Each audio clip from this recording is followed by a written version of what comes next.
ಶ್ರೀ ಕೃಷ್ಣಪ್ಪ ಪೂಜಾರಿ ಅವರು ವೇದಿಕೆಗೆ ಆಗಮಿಸಬೇಕು ಅಂತ ಕೇಳ್ಕೊಳ್ತಾ ಇದ್ದೀವಿ.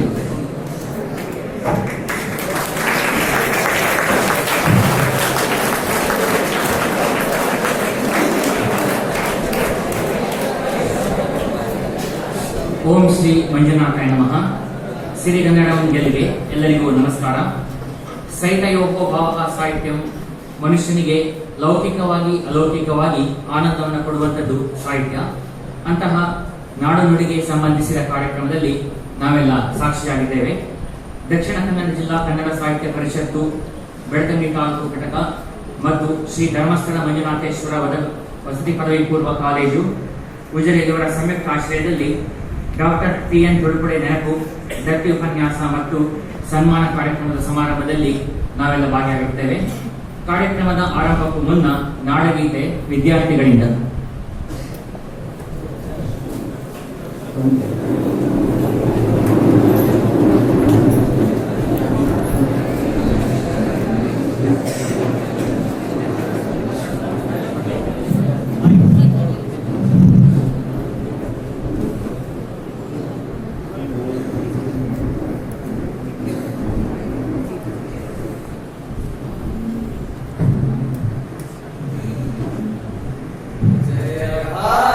जननीय तनु जाते, जय हे कर्नाटक माते, जय सुंदर नदीवनಗಳ ನಾಡೆ, जय हे रस ಋಷಿಗಳ ಬೀಡೆ, जय भारत जननीय तनु जाते, जय हे कर्नाटक माते. ಭೂದೇವಿಯ ಮಗುಟದ ನವಮಣಿಯೇ, ಗಂಧದ ಚಂದದ ಹೊನ್ನಿನ ಗಣಿಯೇ, ರಾಘವ ಮಧುಸೂದನರವತರಿಸಿದ ಭಾರತ ಜನನಿಯ ತನು ಜಾತೆ, ಜಯ ಭಾರತ ಜನನಿಯ ತನು ಜಾತೆ, ಜಯ ಹೇ ಕರ್ನಾಟಕ ಮಾತೆ. ಜನನಿಯ ಜೋಗುಳ ವೇಗದ ಘೋಷ, ಜನನಿಗೆ ಜೀವವು ನಿನ್ನಾವೇಶ. ಹಸುರಿನ ಗಿರಿಗಳ ಸಾಲೆ, ನಿನ್ನಯ ಕೊರಳಿನ ಮಾಲೆ. ಕಪಿಲ ಪತಂಜಲ ಗೌತಮ ಜಿನನುತ ಭಾರತ ಜನನಿಯ ತನು ಜಾತೆ, ಜಯ ಹೇ ಕರ್ನಾಟಕ ಮಾತೆ. ಶಂಕರ ರಮಣುಜ ವಿದ್ಯಾರಣ್ಯ, ಬಸವೇಶ್ವರ ಮಧ್ವರ ದಿವ್ಯಾರಣ್ಯ, ರನ್ನ ಷಡಕ್ಷರಿ ಪೊನ್ನ, ಪಂಪಲ ಭೂಮಿಪತಿ ಜನ್ನ. ಕುಮಾರ ವ್ಯಾಸರ ಮಂಗಳಧಾಮ, ಕವಿ ಕೋಗಿಲೆಗಳ ಪುಣ್ಯಾರಾಮ. ನಾನಕ ರಾಮಾನಂದ ಕಬೀರರ ಭಾರತ ಜನನಿಯ ತನು ಜಾತೆ, ಜಯ ಹೇ ಕರ್ನಾಟಕ ಮಾತೆ. ತೈಲಪ ಹೊಯ್ಸಳರಾಡಿದ ನಾಡೆ, ಗಣಜ ಗಣರ ನೆಚ್ಚಿನ ಬೀಡೆ. ಕೃಷ್ಣ ಶರಾವತಿ ತುಂಗ, ಕಾವೇರಿಯವರ ರಂಗ. ಚೈತನ್ಯ ಪರಮಹಂಸ ವಿವೇಕರ ಭಾರತ ಜನನಿಯ ತನು ಜಾತೆ, ಜಯ ಹೇ ಕರ್ನಾಟಕ ಮಾತೆ. ಸರ್ವ ಜನಾಂಗದ ಶಾಂತಿಯ ತೋಟ, ರಸಿಕರ ಕಂಗಳ ಸೆಳೆಯುವ ನೋಟ. ಹಿಂದೂ ಕ್ರೈಸ್ತ ಮುಸಲ್ಮಾನ, ಪಾರಸಿಕ ಜೈನರ ಉದ್ಯಾನ. ಜನಕನ ಹೋಲುವ ದೊರೆಗಳ ಧಾಮ, ಗಾಯಕ ವೈರಿಕರ ರಾಮ. ಕನ್ನಡ ನುಡಿ ಕುಣಿದಾಡುವ ಗೇಹ, ಕನ್ನಡ ತಾಯಿಯ ಮಕ್ಕಳ ದೇಹ. ಭಾರತ ಜನನಿಯ ತನು ಜಾತೆ, ಜಯ ಹೇ ಕರ್ನಾಟಕ ಮಾತೆ. ಜಯ ಸುಂದರ ನದಿವನಗಳ ನಾಡೆ, ಜಯ ಹೇ ರಸ ಋಷಿಕರ ಬೀಡೆ. ಜಯ ಭಾರತ ಜನನಿಯ ತನು ಜಾತೆ, ಜಯ ಹೇ ಕರ್ನಾಟಕ ಮಾತೆ. ಜಯ ಹೇ ಕರ್ನಾಟಕ ಮಾತೆ, ಜಯ ಹೇ ಕರ್ನಾಟಕ ಮಾತೆ.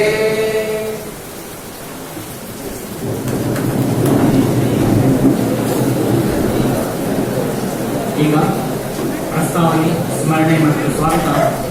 ಕನ್ನಡ ಸಾಹಿತ್ಯ ಪರಿಷತ್ತು ಬೆಳ್ತಂಗಿ ತಾಲೂಕು ಘಟಕದ ಅಧ್ಯಕ್ಷರು, ವಾಣಿ ಪದವಿ ಪೂರ್ವ ಕಾಲೇಜಿನ ಪ್ರಾಚಾರ್ಯರಾದ ಶ್ರೀ ಡಿ. ಯದುಪತಿಗೌಡ ಇವರು ನೆರೆಯುವ ಸರಳನ್ನು ಸ್ವಾಗತಿಸಬೇಕಾಗಿ ಕೇಳಿಕೊಳ್ಳುತ್ತೇನೆ.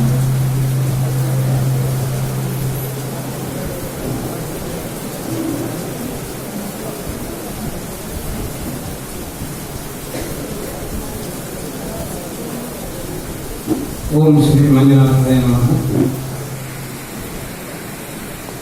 ಸಿರಿಗನ್ನಡಂ ಗೆಲ್ಗೆ ದಕ್ಷಿಣ ಕನ್ನಡ ಜಿಲ್ಲಾ ಸಾಹಿತ್ಯ ಪರಿಷತ್ತು ಬೆಳ್ತಂಗಡಿ ತಾಲೂಕು ಘಟಕ ಮತ್ತು ಶ್ರೀ ಧರ್ಮಸ್ಥಳ ಮಂಜುನಾಥೇಶ್ವರ ವಸತಿ ಪದವಿ ಪೂರ್ವ ಕಾಲೇಜು ಇದರ ಆಶ್ರಯದಲ್ಲಿ ನಡೆಯುವಂತಹ ಡಾಕ್ಟರ್ ಟಿ.ಎನ್. ತುಳುಕುಲೆ ನೆನಪು ದತ್ತಿಪನ್ಯಾಸ ಮತ್ತು ಸನ್ಮಾನ ಕಾರ್ಯಕ್ರಮದ ಅಧ್ಯಕ್ಷತೆಯನ್ನ ವಹಿಸಿಕೊಂಡಿರುವಂತಹ ನಮ್ಮ ದಕ್ಷಿಣ ಕನ್ನಡ ಜಿಲ್ಲಾ ಸಾಹಿತ್ಯ ಪರಿಷತ್ತಿನ ಅಧ್ಯಕ್ಷರಾದ ಡಾಕ್ಟರ್ ಶ್ರೀನಾಥ್ ಅವರೇ, ಈ ಕಾರ್ಯಕ್ರಮವನ್ನು ಉದ್ಘಾಟಿಸಲಿಕ್ಕೆ ಇರುವಂತಹ ಈ ಸಂಸ್ಥೆಯ ಪ್ರಾಚಾರ್ಯರಾದ ಶ್ರೀ ಸುನೀಲ್ ಪಂಡಿತ್ ಅವರೇ, ನಮ್ಮ ತಾಲೂಕು ಇವತ್ತು ಸನ್ಮಾನಿಸಲ್ಪಡುವಂತಹ ಮುಖ್ಯ ಅತಿಥಿಗಳಾದಂತಹ ಶ್ರೀಕರ ಭಟ್ ಮರಾಠೆ ಅವರೇ, ಈಗಾಗಲೇ ವಿಶೇಷ ಉಪನ್ಯಾಸ ನೀಡಲಿಕ್ಕಿರುವಂತಹ ಶ್ರೀಯುತ ಸಂಪತ್ ಸುವರ್ಣ ಅವರು ನಮ್ಮ ಜೊತೆ ಸೇರಿಕೊಳ್ಳಲಿಕ್ಕಿದ್ದಾರೆ. ಹಾಗೆಯೇ ಮುಖ್ಯ ಅತಿಥಿಗಳಾಗಿರುವಂತಹ ಡಾಕ್ಟರ್ ಟಿ.ಎನ್. ತುಳುಕುಲೆ ಅವರ ಕುಟುಂಬಸ್ಥರಾದಂತಹ ಡಾಕ್ಟರ್ ಎನ್.ಎಂ. ತೊಳಪುಳೆ ಅವರೇ, ನಮ್ಮ ತಾಲೂಕು ಕಾರ್ಯದರ್ಶಿಗಳಾದ ಪರಿಷತ್ನ ಕಾರ್ಯದರ್ಶಿಗಳಾದಂತಹ ಬೆಳಾಲು ಪ್ರೌಢಶಾಲಾ ಮುಖ್ಯ ಶಿಕ್ಷಕರಾದ ರಾಮಕೃಷ್ಣ ಭಟ್ರೆ, ತಾಲೂಕು ಸಮಿತಿಯ ಗೌರವ ಸಲಹೆಗಾರರಾದಂತಹ ಶ್ರೀಯುತ ಕೃಷ್ಣ ಪೂಜಾರಿ ಅವರೇ, ಸೇರಿದಂತೆ ಎಲ್ಲ ಉಪನ್ಯಾಸಕ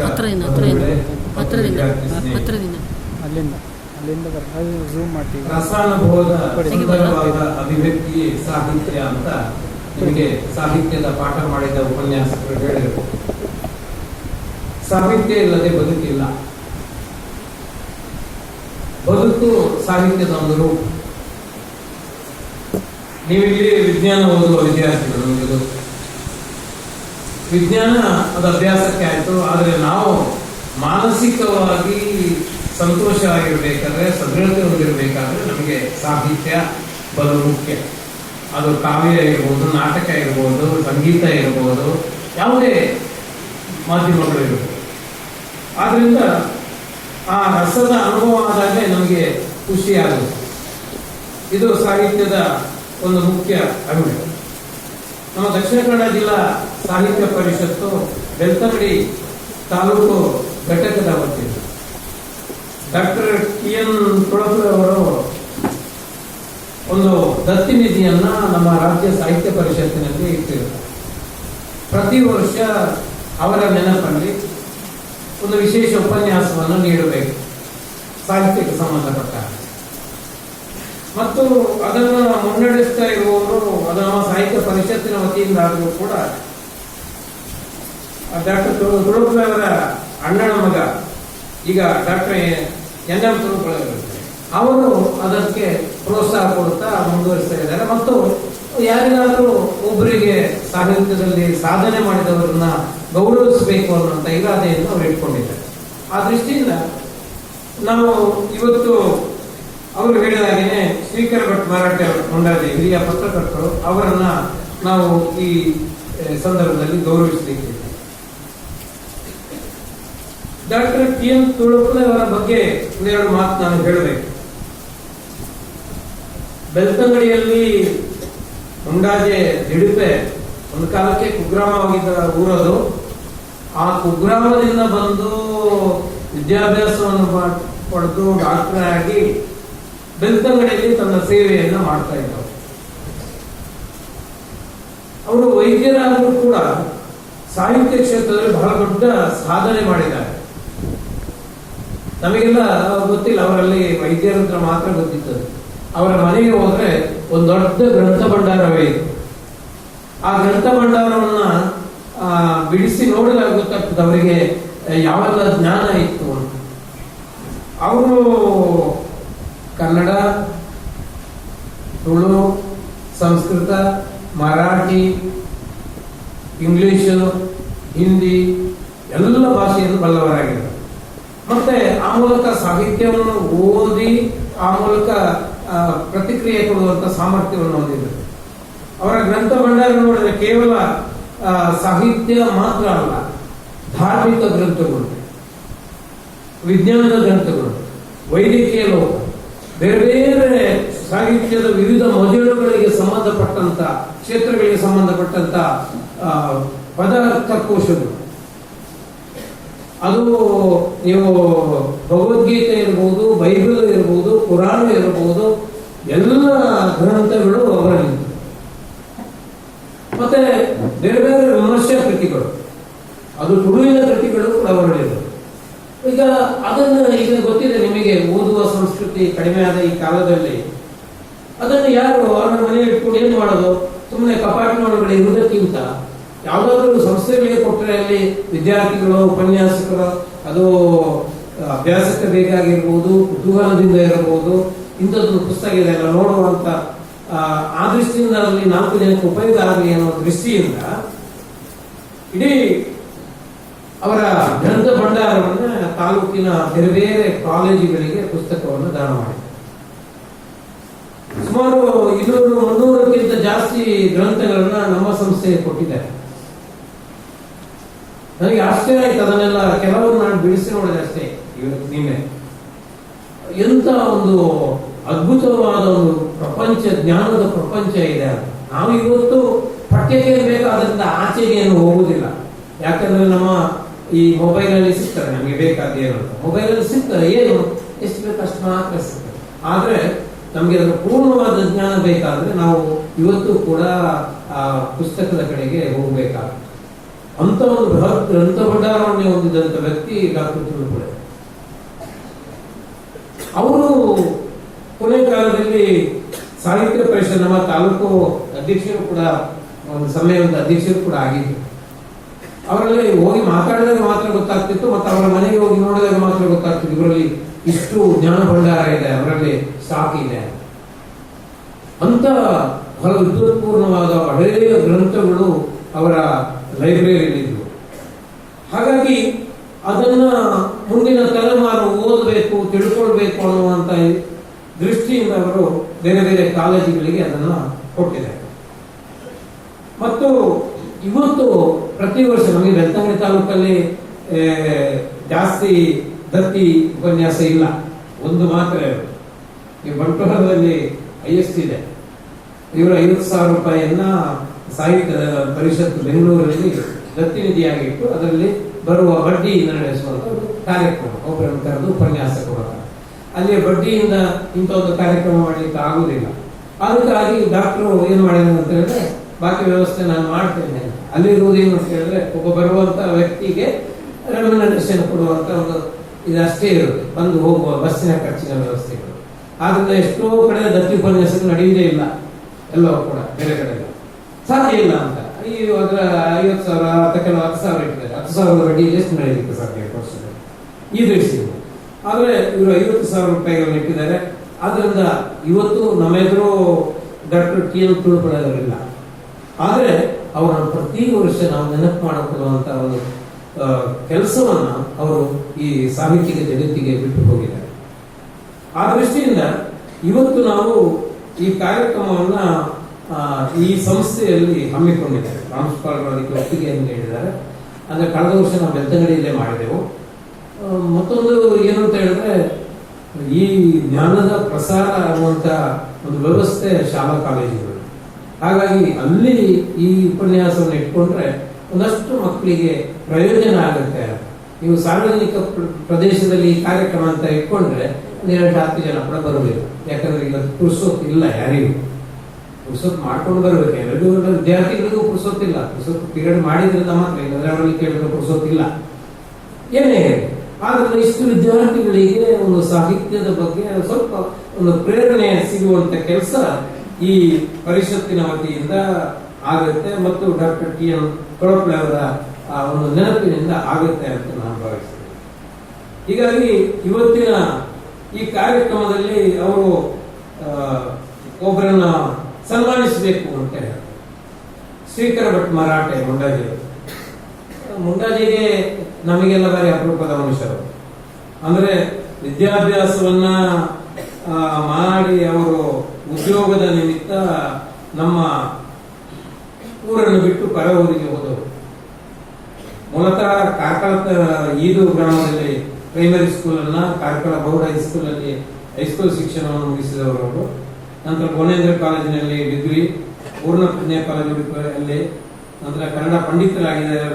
ಪಂಡಿತ ಕೋರ್ಸ್ ಹಿಂದೆ ಇತ್ತದು, ಕನ್ನಡ ಹೈಸ್ಕೂಲಿಗೆ ಪಾಠ ಮಾಡಬೇಕಾದ್ರೆ ಪಂಡಿತ ಹಿಂದಿ ಪಂಡಿತರು, ಕನ್ನಡ ಪಂಡಿತರು ಅಂತ ಹೇಳಿದ್ರೆ ಸಂಸ್ಕೃತ ಪಂಡಿತರು, ಈ 3 ಲ್ಯಾಂಗ್ವೇಜ್ಗಳಿಗೆ ಪಂಡಿತ ಪರಂಪರೆ ಇದ್ದದ್ದು. ಅದು ಈಗ ಇಲ್ಲ, ಪಂಡಿತ ಹೋಗಿದೆ, ಈಗ BEd ಬಂದ ಮೇಲೆ ಅದು ಹೋಗಿದೆ. ಹಾಗಾಗಿ ಆ ಪಂಡಿತ ಪಡೆದವರು, ಹಿಂದಿ ರತ್ನವನ್ನು ಪಡೆದವರು, ಹಿಂದಿ ಪ್ರಚಾರ ಪರಿಷತ್ ಮೈಸೂರಿನ. ಮತ್ತೆ ಉದಯವಾಣಿಗೆ ಸೇರ್ಪಡೆಯಾಗಿ ಉಪಸಂಪಾದಕರಾಗಿ, ಭಾಷಾಂತರಕಾರರಾಗಿ ಅದರಲ್ಲಿ 4 ವರ್ಷ ಕೆಲಸ ಮಾಡಿದವರು. ನವಭಾರತ ಅಂತ ಪತ್ರಿಕೆ ನಮ್ಮಲ್ಲಿತ್ತು ಹಿಂದೆ. ಆನಂತರ ಪ್ರಜಾವಾಣಿಗೆ ಸೇರ್ಕೊಂಡ್ರವರು. ಬೆಂಗಳೂರಲ್ಲಿ ಇದ್ದು ವಿಶಾಲ ಕರ್ನಾಟಕ ಅಂತ ಒಂದು ಪತ್ರಿಕೆ ಬೆಂಗಳೂರು ಎಡಿಷನ್ಗೆ ತಂದರು. ಆನಂತರ ಭಾರತ ರಷ್ಯಾ ಸಂಬಂಧ ಅಭಿವೃದ್ಧಿ ಮಾಡುವ ಉದ್ದೇಶದಿಂದ ಭಾರತದ 15 ಭಾಷೆಗಳಲ್ಲಿ ಸೋವಿಯತ್ ಭಾರತ, ಸೋವಿಯತ್ ಬಾಂಧವ್ಯ, ಇಂಟರ್ನ್ಯಾಷನಲ್ ಪೊಲಿಟಿಕ್ಸ್ ಬಗ್ಗೆ ಅವರು ಅಲ್ಲಿ ಕೆಲಸ ಮಾಡಿದರು. ಚೆನ್ನೈಯಲ್ಲಿ ತೆಲುಗು, ತಮಿಳು, ಕನ್ನಡ, ಮಲಯಾಳಂ ಭಾಷೆ ಬಗ್ಗೆ ಕೆಲಸ ಮಾಡಿದರು. ಹೀಗೆ ಸಂಯುಕ್ತ ಕರ್ನಾಟಕ ಬೆಂಗಳೂರು ಆವೃತ್ತಿ ಸಂಪಾದಕರಾಗಿ ನಮ್ಮ ಶ್ಯಾಮರಾವ್ ಅವರು ಸಂಪಾದಕರಿದ್ದದ್ದು. 1982ರಿಂದ 2008ರವರೆಗೆ ಅವರು ಕರ್ಮವೀರ ವಾರಪತ್ರಿಕೆಯಲ್ಲಿ ಸಹಾಯ ಸಂಪಾದಕರಾಗಿ ಫಿಲ್ಮ್ ವಿಭಾಗ, ಕ್ರೈಮ್ ಮತ್ತು ವಿಧಾನಸಭೆ ರಾಜಕೀಯ ಈ ಎಲ್ಲ ವರದಿಗಳನ್ನ ಮಾಡಿದರು. ಅದೆಲ್ಲ ಆಗಿ ನಿವೃತ್ತಿಯಾಗಿ ನಮ್ಮ ಊರಿಗೆ ಮತ್ತೆ ಅವರ ಮುಂದಾದಿಗೆ ಬಂದಿದ್ದಾರೆ. ಸಾಹಿತ್ಯದಲ್ಲಿ ಆಸಕ್ತಿ ಹೊಂದಿದವರು, ಸಾಹಿತ್ಯ, ಯಕ್ಷಗಾನ, ತಾಳಮದ್ಲೆ ಬಗ್ಗೆ ಹೆಚ್ಚು ಒಲವು ಇದ್ದವರು. ದೇರಾಜ ರಸಲೋಕ ಅಂತ ತಾಳಮದ್ಲೆ ಅರ್ಥಗಾರಿಕೆಯ ಸ್ವಾರಸ್ಯ ವಿವರಿಸುವಂತ ಒಂದು ಪುಸ್ತಕವನ್ನ ಸಂಪಾದನೆ ಮಾಡಿದ್ದಾರೆ. ಯಕ್ಷಗಾನ ಅರ್ಥಧಾರಿ ದೇರಾಜೆ ಸೀತಾರಾಮಯ್ಯ ಅವರು. 108 ನೆನಪು 108 ಅಂತ 1000 ಪುಟದ ಗ್ರಂಥ, 108,000 ಪುಟದ ಗ್ರಂಥವನ್ನು ಅವರು ಸಂಪಾದನೆ ಮಾಡಿದ್ದಾರೆ. ಕನ್ನಡದ ಖ್ಯಾತ ಸಾಹಿತಿಗಳ ಮತ್ತು ಒಡನಾಡಿಗಳ 200ಕ್ಕೂ ಹೆಚ್ಚು ಲೇಖನಗಳು ಬರೆದಿದ್ದಾರೆ ಅವರು. ಭದ್ರಗಿರಿ ಅಚ್ಯುತದಾಸರ ಉಪಕಥೆಗಳ ಸಂಪುಟವನ್ನ ಭದ್ರಗಿರಿ ಉಪಕಥಾ ಪ್ರಪಂಚ ಅಂತ ಮಾಡಿದ್ದಾರೆ. ಮತ್ತು ಸಂಸ್ಕೃತ ವಿದ್ವಾಂಸರಾದ ವಿಷ್ಣು ಭಟ್ ಡೋಂಗ್ರೆ ಅವರ ಪರಿಚಯ, ವ್ಯಕ್ತಿತ್ವ, ಬದುಕು, ಸಾಧನೆಗಳ ಬಗ್ಗೆ ಬರೆದಿದ್ದಾರೆ. ಹಾಗೆ ಸುಧಾ, ತರಂಗ, ಸಂಯುಕ್ತ ಕರ್ನಾಟಕ, ಪ್ರಜಾವಾಣಿ, ಕನ್ನಡಪ್ರಭ, ಕರ್ಮವೀರ, ಸ್ಮರಣ ಸಂಚಿಕೆ ಲೇಖನ ಮತ್ತು ನಿರ್ವಹಣೆ 1000ಕ್ಕೂ ಅಧಿಕ ಲೇಖನಗಳನ್ನ ಬರೆದಿದ್ದಾರೆ. ಯಕ್ಷಗಾನದಲ್ಲಿ ತಾಳಮದ್ಲೆ ಅರ್ಥಧಾರಿಯಾಗಿ ಕೃಷ್ಣ, ರಾಮ, ಕರ್ಣ, ಅಂಗಜ, ಅರ್ಜುನ ಮುಂತಾದ ಪಾತ್ರಗಳಿಗೆ ಜೀವ ತುಂಬಿದ್ದಾರೆ. ಸಾಹಿತ್ಯ ಮತ್ತು ರಂಗಭೂಮಿ ಆಸಕ್ತಿಯ ವಿಮರ್ಶೆ, ಯಕ್ಷಗಾನ, ರಂಗಭೂಮಿ, ಚಲನಚಿತ್ರ ವಿಮರ್ಶೆ ಕೂಡ ಮಾಡಿದ್ದಾರೆ. ಸಾಹಿತ್ಯ ಗೋಷ್ಠಿಯಲ್ಲಿ ಉಪನ್ಯಾಸ, ವಿಚಾರಗೋಷ್ಠಿ, ಚಿತ್ರಲೇಖನವನ್ನು ಸಾಕಷ್ಟು ಬರೆದವರು. ಗಮಕ ವಾಚನ ಮಾಡಿದ್ದಾರೆ. ಕುರವ ರಾಮಾಯಣ, ಕುಮಾರವ್ಯಾಸ ಭಾರತ, ಹರಿಶ್ಚಂದ್ರ ಕಾವ್ಯ, ಭರತೇಶ ವೈಭವ, ರನ್ನನ ಗದಾಯುದ್ಧ, ಹಳೆಗನ್ನಡ, ಹೊಸಗನ್ನಡ, ನಡುಗನ್ನಡ ಎಲ್ಲವನ್ನು ಕೂಡ ವ್ಯಾಖ್ಯಾನ ಮಾಡುವಂತ ಸಾಮರ್ಥ್ಯ ಉಳ್ಳವರು. ಹಾಗಾಗಿ ಮತ್ತು ಸಂಘಟನೆ, ಅವರ ತಾಯಿಯ ಸ್ಮರಣೆಗೆ ಗುಪ್ತಗಾಮಿನಿ ಸಾಹಿತ್ಯ ಶಾಲೆ ಎಂಬ ಒಂದು ಸಂಘಟನೆ ಸ್ಥಾಪಿಸಿದ್ದಾರೆ ಅವರು. ಇಂಥ ಒಂದು ಬಹುಮುಖ ಪ್ರತಿಭೆ ಇರುವಂತ ವ್ಯಕ್ತಿಯನ್ನ ಇವತ್ತು ಗೌರವಿಸಬೇಕು ಅಂತ ನಾವು ಸಾಹಿತ್ಯ ಪರಿಷತ್ತಿನ ವತಿಯಿಂದ ಡಾಕ್ಟರ್ NM ತುಳುಕುಳೆ ಅವರ ಆದೇಶದ ಮೇರೆಗೆ ಇವತ್ತು ಇಟ್ಕೊಂಡಿದ್ದಾರೆ. ಅವರು ನಮ್ಮ ಜೊತೆ ಇದ್ದಾರೆ. ಹಾಗಾಗಿ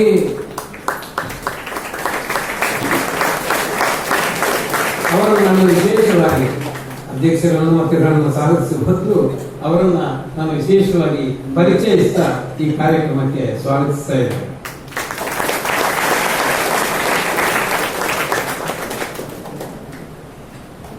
ಸಾಂಪ್ರದಾಯಿಕವಾಗಿ ನಮ್ಮ ದಕ್ಷಿಣ ಕನ್ನಡ ಜಿಲ್ಲಾ ಸಾಹಿತ್ಯ ಪರಿಷತ್ತಿನ ಅಧ್ಯಕ್ಷರು, ಬಹಳ ಚಲನಶೀಲ ವ್ಯಕ್ತಿತ್ವ ಇರುವವರು, ಉಜಿರೆ SDM ಕಾಲೇಜಿನ ಕನ್ನಡ ವಿಭಾಗದ ಪ್ರಾಧ್ಯಾಪಕರು ಆಗಿರುವಂತಹ ಡಾಕ್ಟರ್ MP ಶ್ರೀನಾಥ್ ಅವರು ಈ ಕಾರ್ಯಕ್ರಮದ ಅಧ್ಯಕ್ಷತೆಯನ್ನು ವಹಿಸಿಕೊಂಡಿದ್ದಾರೆ.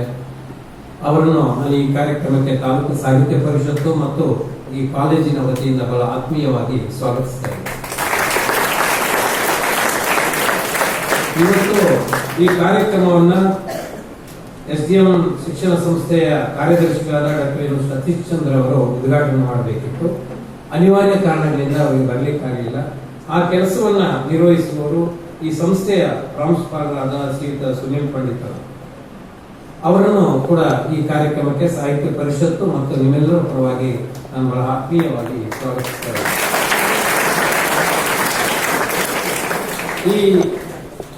ಇವತ್ತು ಈ ಕಾರ್ಯಕ್ರಮದಲ್ಲಿ ಮುಖ್ಯ ಅತಿಥಿಗಳಾಗಿ ಅಂದ್ರೆ ಡಾಕ್ಟರ್ ಟಿ.ಎಂ. ತುಳುಪುರವರ ಅಣ್ಣನ ಮಗ ಡಾಕ್ಟರ್ ಎನ್.ಎಂ. ತುಳುಪುರ ಅಳದಂಗಡಿಯಲ್ಲಿ ಡಾಕ್ಟರ್ ಆಗಿದ್ದಾರೆ. ಎಲ್ಲ ಈ ಕಾರ್ಯಕ್ರಮಕ್ಕೆ ಪ್ರೋತ್ಸಾಹಕದಾಯಕರು ಅವರು. ಪ್ರತಿಯೊಂದು ಯಾವುದೇ ಕಾರ್ಯಕ್ರಮಗಳು ಬಹಳ ಹೀಗೆ ಮಾಡುವ ಹಾಗೆ ಮಾಡುವಂತ ಬಹಳ ಆಸಕ್ತಿಯಾಗಿ ತಮ್ಮ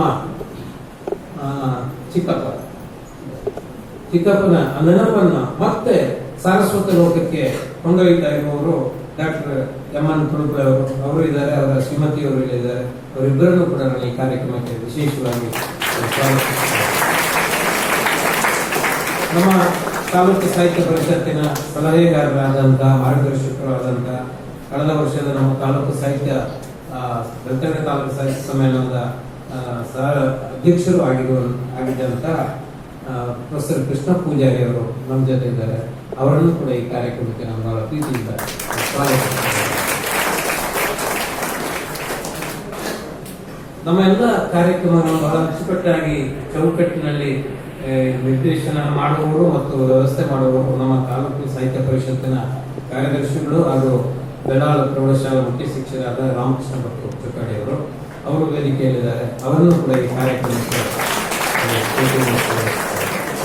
ಹಾಗೆಯೇ ನಮ್ಮ ಶ್ರೀಕರ ಭಟ್ ಮರಾಠೆ ಅವರ ಹಿತೈಷಿಗಳು ಆತ್ಮೀಯರು ಅವರು ಕೂಡ ಇಲ್ಲಿದ್ದೀರಿ. ನಿಮ್ಮನ್ನು ಕೂಡ ನಾನು ಈ ಕಾರ್ಯಕ್ರಮಕ್ಕೆ ಬಹಳ ಆತ್ಮೀಯವಾಗಿ ಸ್ವಾಗತಿಸ್ತಾ ಇದ್ದೇನೆ. ಹಾಗೆಯೇ ಈ ಸಂಸ್ಥೆಯ ಎಲ್ಲ ಉಪನ್ಯಾಸಕರು, ನಮ್ಮ ಸಾಹಿತ್ಯ ಪರಿಷತ್ತಿನ ಸದಸ್ಯರುಗಳು ಎಲ್ಲ ಇದ್ದೀರಾ. ಎಲ್ಲ ಉಪನ್ಯಾಸಕರನ್ನ ಮತ್ತು ಸಾಹಿತ್ಯ ಆಸಕ್ತರನ್ನ ನಾನು ಪ್ರೀತಿಯಿಂದ ಈ ಕಾರ್ಯಕ್ರಮಕ್ಕೆ ಸ್ವಾಗತಿಸ್ತಾ ಇದ್ದೇನೆ. ನಾವೇನೇ ಕಾರ್ಯಕ್ರಮ ಮಾಡಿದ್ರು ಕೂಡ ಅದಕ್ಕೆ ಸಹೃದಯ ಬಂಧುಗಳು ನೀವು ಮಕ್ಕಳು. ಯಾಕಂದ್ರೆ ಜನ ಒಂದು ಕಡೆ ಹೇಳ್ತಾರೆ, ಮುಡಿಯುವ ಹೋಗಿಗಳಿಲ್ಲದೆ ಬಾಡಿ ಹೋಗದೆ ಹೂವು. ಹೂವು ಏನಿದ್ರು ಕೂಡ ಅದನ್ನ ಮುಡಿಯುವ ಜನಗಳಿಲ್ಲದಿದ್ರೆ ಅದು ಸುಮ್ಮನೆ ಹೋಗ್ತಲ್ಲ. ಹಾಗಾಗಿ ಇಲ್ಲಿ ಯಾರು ಹೇಳುವವರು ಇದ್ರು ಕೂಡ ಅದನ್ನು ಸ್ವೀಕರಿಸುವ ಮನಸ್ಸುಗಳು ಇಲ್ಲದಿದ್ರೆ ಅದು ಕಷ್ಟ ಅಂದ್ರೆ. ಆದ್ರಿಂದ ಆ ಸ್ವೀಕರಿಸುವಂತ ಸಹೃದಯ ಬಂಧುಗಳು ಎಲ್ಲ ವಿದ್ಯಾರ್ಥಿಗಳಿದ್ದೀಗ. ನಿಮ್ಮನ್ನು ಕೂಡ ನಾನು ಈ ಕಾರ್ಯಕ್ರಮಕ್ಕೆ ಸಾಹಿತ್ಯ ಪರಿಷತ್ತಿನ ವತಿಯಿಂದ ಬಹಳ ವಿಶೇಷವಾಗಿ ಅದೇ ರೀತಿಯಲ್ಲಿ ಇವತ್ತು ವಿಶೇಷ ಉಪನ್ಯಾಸ ನೀಡಲಿಕ್ಕೆ, ಸಾಹಿತ್ಯ ಪ್ರೇರಣೆ ಬಗ್ಗೆ ಉಪನ್ಯಾಸ ನೀಡಲಿಕ್ಕೆ ಇರುವಂತಹ ಶ್ರೀಯುತ ಸಂಪತ್ ಬಿ ಸುವರ್ಣ ಅವರು ಆಗಮಿಸಿದ್ದಾರೆ. ಅವರು ವೇದಿಕೆಗೆ ಬರಬೇಕು ಅಂತ ವಿನಂತಿಸ್ತಾರೆ.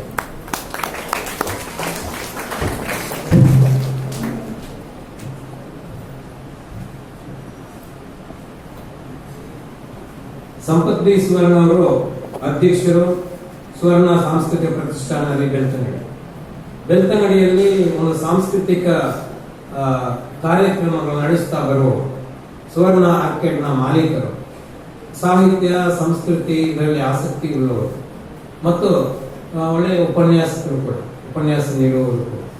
ಹಾಗಾಗಿ ನಾವು ಇವತ್ತು ನೀವು ಸಾಹಿತ್ಯದ ಪ್ರೇರಣೆ ಬಗ್ಗೆ ಉಪನ್ಯಾಸ ನೀಡಬೇಕು ಅಂತ ಅವರಲ್ಲಿ ಕೇಳಿಕೊಂಡಾಗ ಬಹಳ ಸಂತೋಷದಿಂದ ಒಪ್ಪಿಕೊಂಡಿದ್ದಾರೆ. ಬಹಳ ಬ್ಯುಸಿ ಇರುವಂತ ಮನುಷ್ಯ ಅವರು. ಬೇರೆ ಬೇರೆ ಕ್ಷೇತ್ರದಲ್ಲಿ, ಅದು ಜಾನಪದ ಕ್ಷೇತ್ರ ಇರ್ಬೋದು, ಸಾಹಿತ್ಯ ಕ್ಷೇತ್ರ ಇರ್ಬೋದು, ಉದ್ಯಮ ಕ್ಷೇತ್ರ ಇರ್ಬೋದು, ರಾಜಕೀಯ ಕ್ಷೇತ್ರ ಇರ್ಬೋದು, ಎಲ್ಲ ಕ್ಷೇತ್ರದಲ್ಲಿ ತನ್ನನ್ನು ತೊಡಗಿಸಿಕೊಂಡ ಬಹಳ ಸರಳ ಸ್ವಭಾವದ ಚಲನಶೀಲ ವ್ಯಕ್ತಿತ್ವ ಇರುವಂತ ವ್ಯಕ್ತಿ ಶ್ರೀಯುತ ಸಂಪತ್ ಸುವರ್ಣ ಅವರು. ಅವರು ಇವತ್ತಿನ ಉಪನ್ಯಾಸ ನೀಡಲಿಕ್ಕಿದ್ದಾರೆ, ದತ್ತಿ ಉಪನ್ಯಾಸ ನೀಡಲಿಕ್ಕಿದ್ದಾರೆ. ಅವರನ್ನ ನಾನು ಬೆಳ್ತಂಗಡಿ ತಾಲೂಕು ಸಾಹಿತ್ಯ ಪರಿಷತ್ತಿನ ವತಿಯಿಂದ ಹಾಗೂ ಈ ಸಂಸ್ಥೆಯ ವತಿಯಿಂದ ಬಹಳ ಆತ್ಮೀಯವಾಗಿ ಈ ಕಾರ್ಯಕ್ರಮಕ್ಕೆ ಸ್ವಾಗತಿಸ್ತಾ ಇದ್ದೇನೆ. ಅಂತೂ ಈ ಎಲ್ಲ ಕಾರ್ಯಕ್ರಮಗಳನ್ನ ಬಹಳ ಯಶಸ್ವಿಯಾಗಿ ನಡೆಸುವುದಕ್ಕೆ ನಮಗೆ ಇಲ್ಲಿ ಸ್ಥಳಾವಕಾಶ ನೀಡಿದಂತ ಸಂಸ್ಥೆ, ಶಿಕ್ಷಣ ಸಂಸ್ಥೆಯ ಪದಾಧಿಕಾರಿಗಳಿಗೆ ಮತ್ತು ಎಲ್ಲರ ಸಹೃದಯ ಬಂಧುಗಳಿಗೆ ಮತ್ತೊಮ್ಮೆ ನಾನು ಈ ಕಾರ್ಯಕ್ರಮಕ್ಕೆ ಸ್ವಾಗತಿಸಿ ನನ್ನ ಸ್ವಾಗತದ ಎರಡು ಮಾತುಗಳನ್ನು ಮುಗಿಸ್ತೇನೆ. ಸಿರಿಗನ್ನಡ ಮುಗಿಯುತ್ತೆ.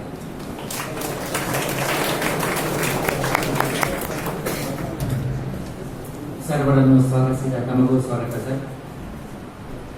ಈಗ ಅತಿಥಿಗಳಿಗೆ ಗೌರವಾರ್ಪಣಾ ಕಾರ್ಯಕ್ರಮ ಇದನ್ನ ನಡೆಸಿಕೊಡಬೇಕೆಂದು ಶ್ರೀ ಯದುಪತಿಗೌಡ ಮತ್ತು ಶ್ರೀ ಸುನೀಲ್ ಪಂಡಿತ್ ಇವರಲ್ಲಿ ಕೇಳಿಕೊಳ್ತಾ ಇದ್ದೇನೆ.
ಈ ಕಾರ್ಯಕ್ರಮವನ್ನು ಉದ್ಘಾಟಿಸಬೇಕಾಗಿ ಶ್ರೀ ಧರ್ಮಸ್ಥಳ ಮಂಜುನಾಥೇಶ್ವರ ವಸತಿ ಪದವಿ ಪೂರ್ವ ಕಾಲೇಜಿನ ಪ್ರಾಚಾರ್ಯರಾದ ಶ್ರೀ ಸುನೀಲ್ ಪಂಡಿತ್ ಅವರಲ್ಲಿ ಕೇಳಿಕೊಳ್ತಾ ಇದ್ದೇನೆ.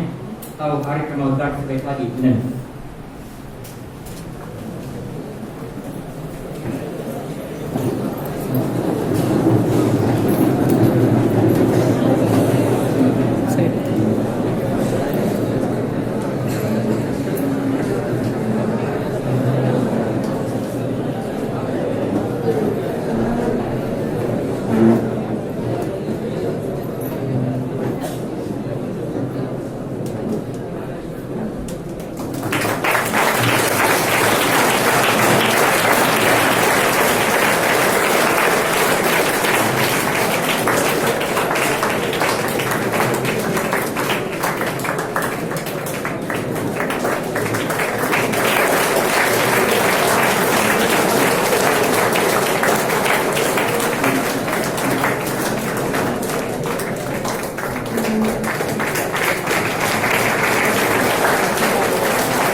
ಕಾರ್ಯಕ್ರಮದ ಉದ್ಘಾಟಕರಾದ ಶ್ರೀ ಸುನೀಲ್ ಪಂಡಿತ್ ಅವರು ತಮ್ಮ ಉದ್ಘಾಟನಾ ಭಾಷಣವನ್ನು ನೆರವೇರಿಸಿಕೊಡಬೇಕಾಗಿ ಪ್ರಾರ್ಥನೆ.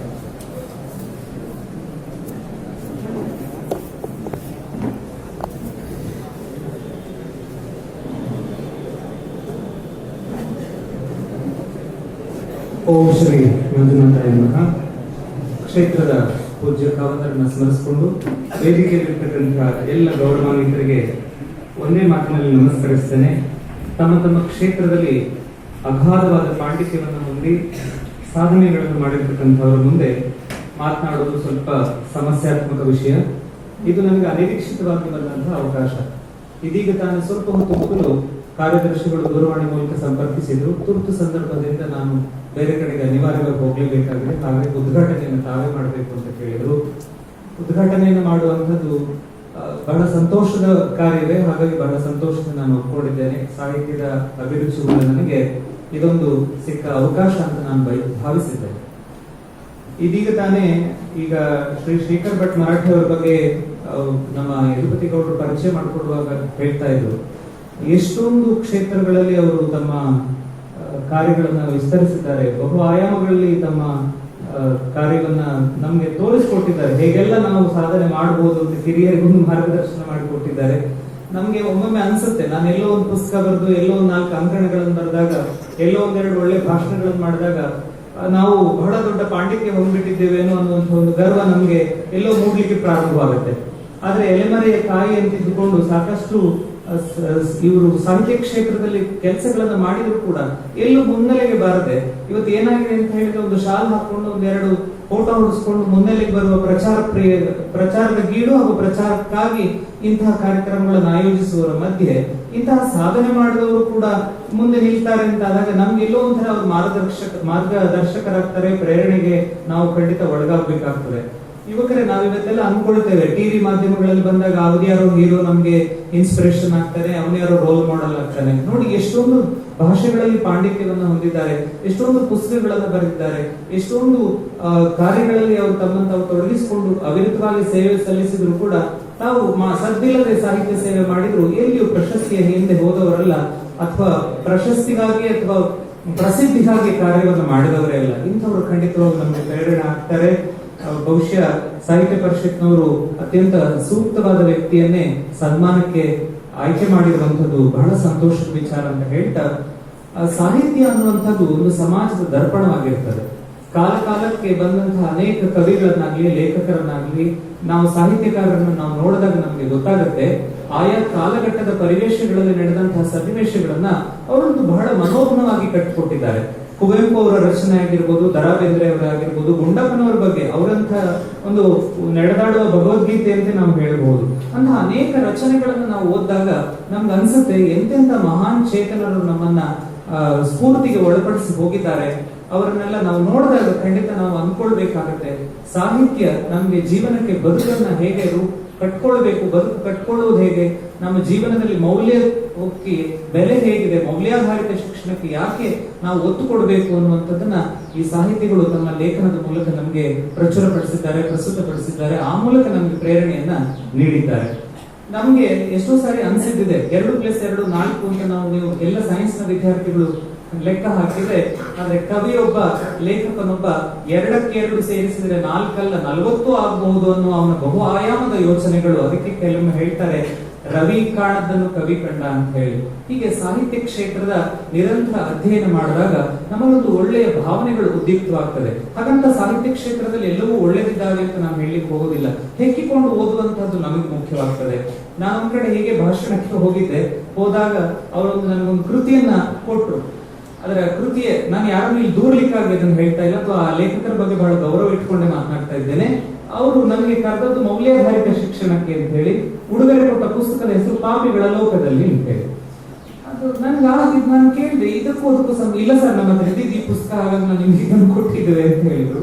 ಅಂದ್ರೆ ಆ ಲೇಖನ ಓದ್ಲಿಕ್ಕೆ ಪ್ರಾರಂಭ ಮಾಡಿದೆ, ಇರ್ಲಿ ಅದರೆಲ್ಲೂ ಕ್ರೌರ್ಯಗಳೇ ಇತ್ತು, ಹಿಂಸೆಯೇ ಇತ್ತು. ಅದರೆಲ್ಲ ಕ್ರೌರ್ಯ ಹಾಗೂ ಹಿಂಸೆಗಳನ್ನು ಒಳಗೊಂಡಂತಹ ಪುಸ್ತಕದ ಮೂಲಕ ಏನು ಪ್ರೇರೇಪಣೆಯನ್ನು ಕೊಡ್ಲಿಕ್ಕೆ ಸಾಧ್ಯ, ಏನು ಮೌಲ್ಯಗಳನ್ನು ಕಟ್ಟಿಕೊಳ್ಬಹುದು. ಆದ್ರೆ ಈಗ ಮಾಡಬೇಡಿ ಎನ್ನುವ ಒಂದು ಸಂದೇಶ ನಮ್ಗೆ ಅದರಿಂದ ಸಿಗಬಹುದು, ಬಿಟ್ರೆ ಬೇರೇನೋ ಅದರಲ್ಲಿ ಮೌಲ್ಯ ನಮಗೆ ಕಾಣಲಿಲ್ಲ. ಅದರ ಬದಲಿಗೆ ಷಡಕ್ಷರಿಯವರ ಕ್ಷಣ ಹೊತ್ತು ಅಣಿಮುತ್ತೋ, ಮಣಿಕಾಂತರವರ ಪುಸ್ತಕವೋ ಇನ್ನೇನಾದ್ರೂ ಒಂದು ಕೊಟ್ಟಿದ್ರೆ ಅದರಲ್ಲಿ ಖಂಡಿತ ನನಗೆ 4-6 ತರಗತಿಗಳಲ್ಲಿ ಪಾಠ ಮಾಡುವಾಗ ಉಪಯೋಗ ಆಗ್ತಿತ್ತು. ಈ ಒಂದು ಬೆಳಕು ನೋಡಿ, ಆ ಹೆಸರು ಎಷ್ಟು ಚೆನ್ನಾಗಿದೆ, ಅದರೊಳಗೆ ಓದಿ ಆಗ್ಬೇಕಷ್ಟು ಬೆಳಕು. ಇಂತಹ ಒಂದು ಟೈಟಲ್ ಇಂದಲೇ ನಮಗೆ ಒಂದು ಕಿಡಿ ಹೊತ್ತಿಸುವಂತಹ ಕಾರ್ಯ ಆಗ್ಬೇಕು. ಖಂಡಿತವಾಗೂ ಸಾಹಿತ್ಯ ಕ್ಷೇತ್ರದಲ್ಲಿ ಅಗಾಧವಾದಂತಹ ಸಾಹಿತ್ಯ ಭಂಡಾರವಿದೆ. ನಾವನ್ನ ಆಯ್ದುಕೊಂಡು ಓದುವಂತಹ ಕೆಲಸ ನಾವು ಮಾಡ್ಬೇಕಷ್ಟೇ. ನಮ್ಮಗಳಿಗೆ ಬೇಕಾದಂತಹ ಸಾಹಿತ್ಯ ಇದೆ, ಎಲ್ಲಾ ಪ್ರಾಕಾರಗಳಲ್ಲಿ ಕೂಡ ಸಾಹಿತ್ಯ ಲಭ್ಯವಿದೆ. ಅದನ್ನು ವಿಸ್ತಾರ ಮಾಡ್ಲಿಕ್ಕೆ ಹೋದ್ರೆ ತುಂಬಾ ಸಮಯ ಹೋಗುತ್ತೆ. ಇನ್ನು ತುಂಬಾ ಸುದೀರ್ಘವಾಗಿ ಮಾತನಾಡೋರಿದ್ದಾರೆ, ಒಳ್ಳೆ ವಿಚಾರಗಳನ್ನು ಇಟ್ಕೊಂಡು ನನಗಿಂತ ಹೆಚ್ಚು ಅದರ ಬಗ್ಗೆ ಅಧ್ಯಯನ ಮಾಡಿ ಪ್ರಸ್ತುತಪಡಿಸುವವರು ಇರುವ ಕಾರಣ ನಾನು ಇಲ್ಲಿಗೆ ಸಮಾಪ್ತಿಗೊಳಿಸ್ತೇನೆ. ಸಾಹಿತ್ಯವನ್ನ ತಾವು ದಯಮಾಡಿ ಅಧ್ಯಯನ ಮಾಡಬೇಕು. ನಿಮ್ಗೆ ಜೀವನಕ್ಕೆ ಒಂದು ಮೌಲ್ಯವನ್ನು ತಂದುಕೊಡ್ತದೆ, ಭಾವನೆಗಳನ್ನು ಉದ್ದೀಪನಗೊಳಿಸ್ತದೆ. ಆಯಾ ಕಾಲಘಟ್ಟದ ಒಂದು ಪರಿಸ್ಥಿತಿಗಳನ್ನು ನೀವು ತಿಳ್ಕೊಳ್ಬೇಕಾದ್ರೆ ಎಲ್ಲಾ ತರಹದ ಸಾಹಿತ್ಯ ಪ್ರಿಯರು ಏನಿದ್ದಾರೆ ಅವರು ಆಯಾ ಸನ್ನಿವೇಶಕ್ಕೆ ತಕ್ಕ ಹಾಗೆ ವಿಮರ್ಶಾತ್ಮಕ ಲೇಖನಗಳನ್ನು ಏನು ಬರೆದಿರ್ತಾರೆ, ಅದನ್ನೆಲ್ಲ ಸ್ವಲ್ಪ ತಿರುವು ಹಾಕುವಂತಹ ಕಾರ್ಯ.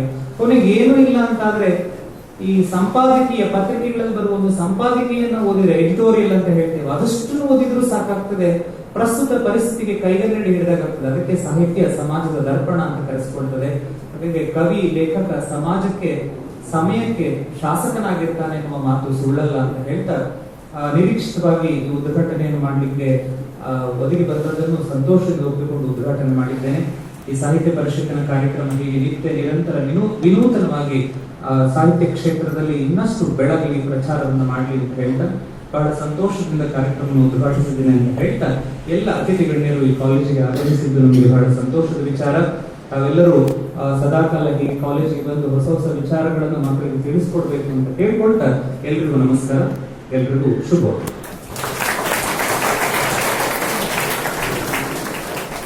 ಉದ್ಘಾಟನಾ ಭಾಷಣ ನೀಡಿದ ಪ್ರಾಚಾರ್ಯರಿಗೆ ಧನ್ಯವಾದಗಳು.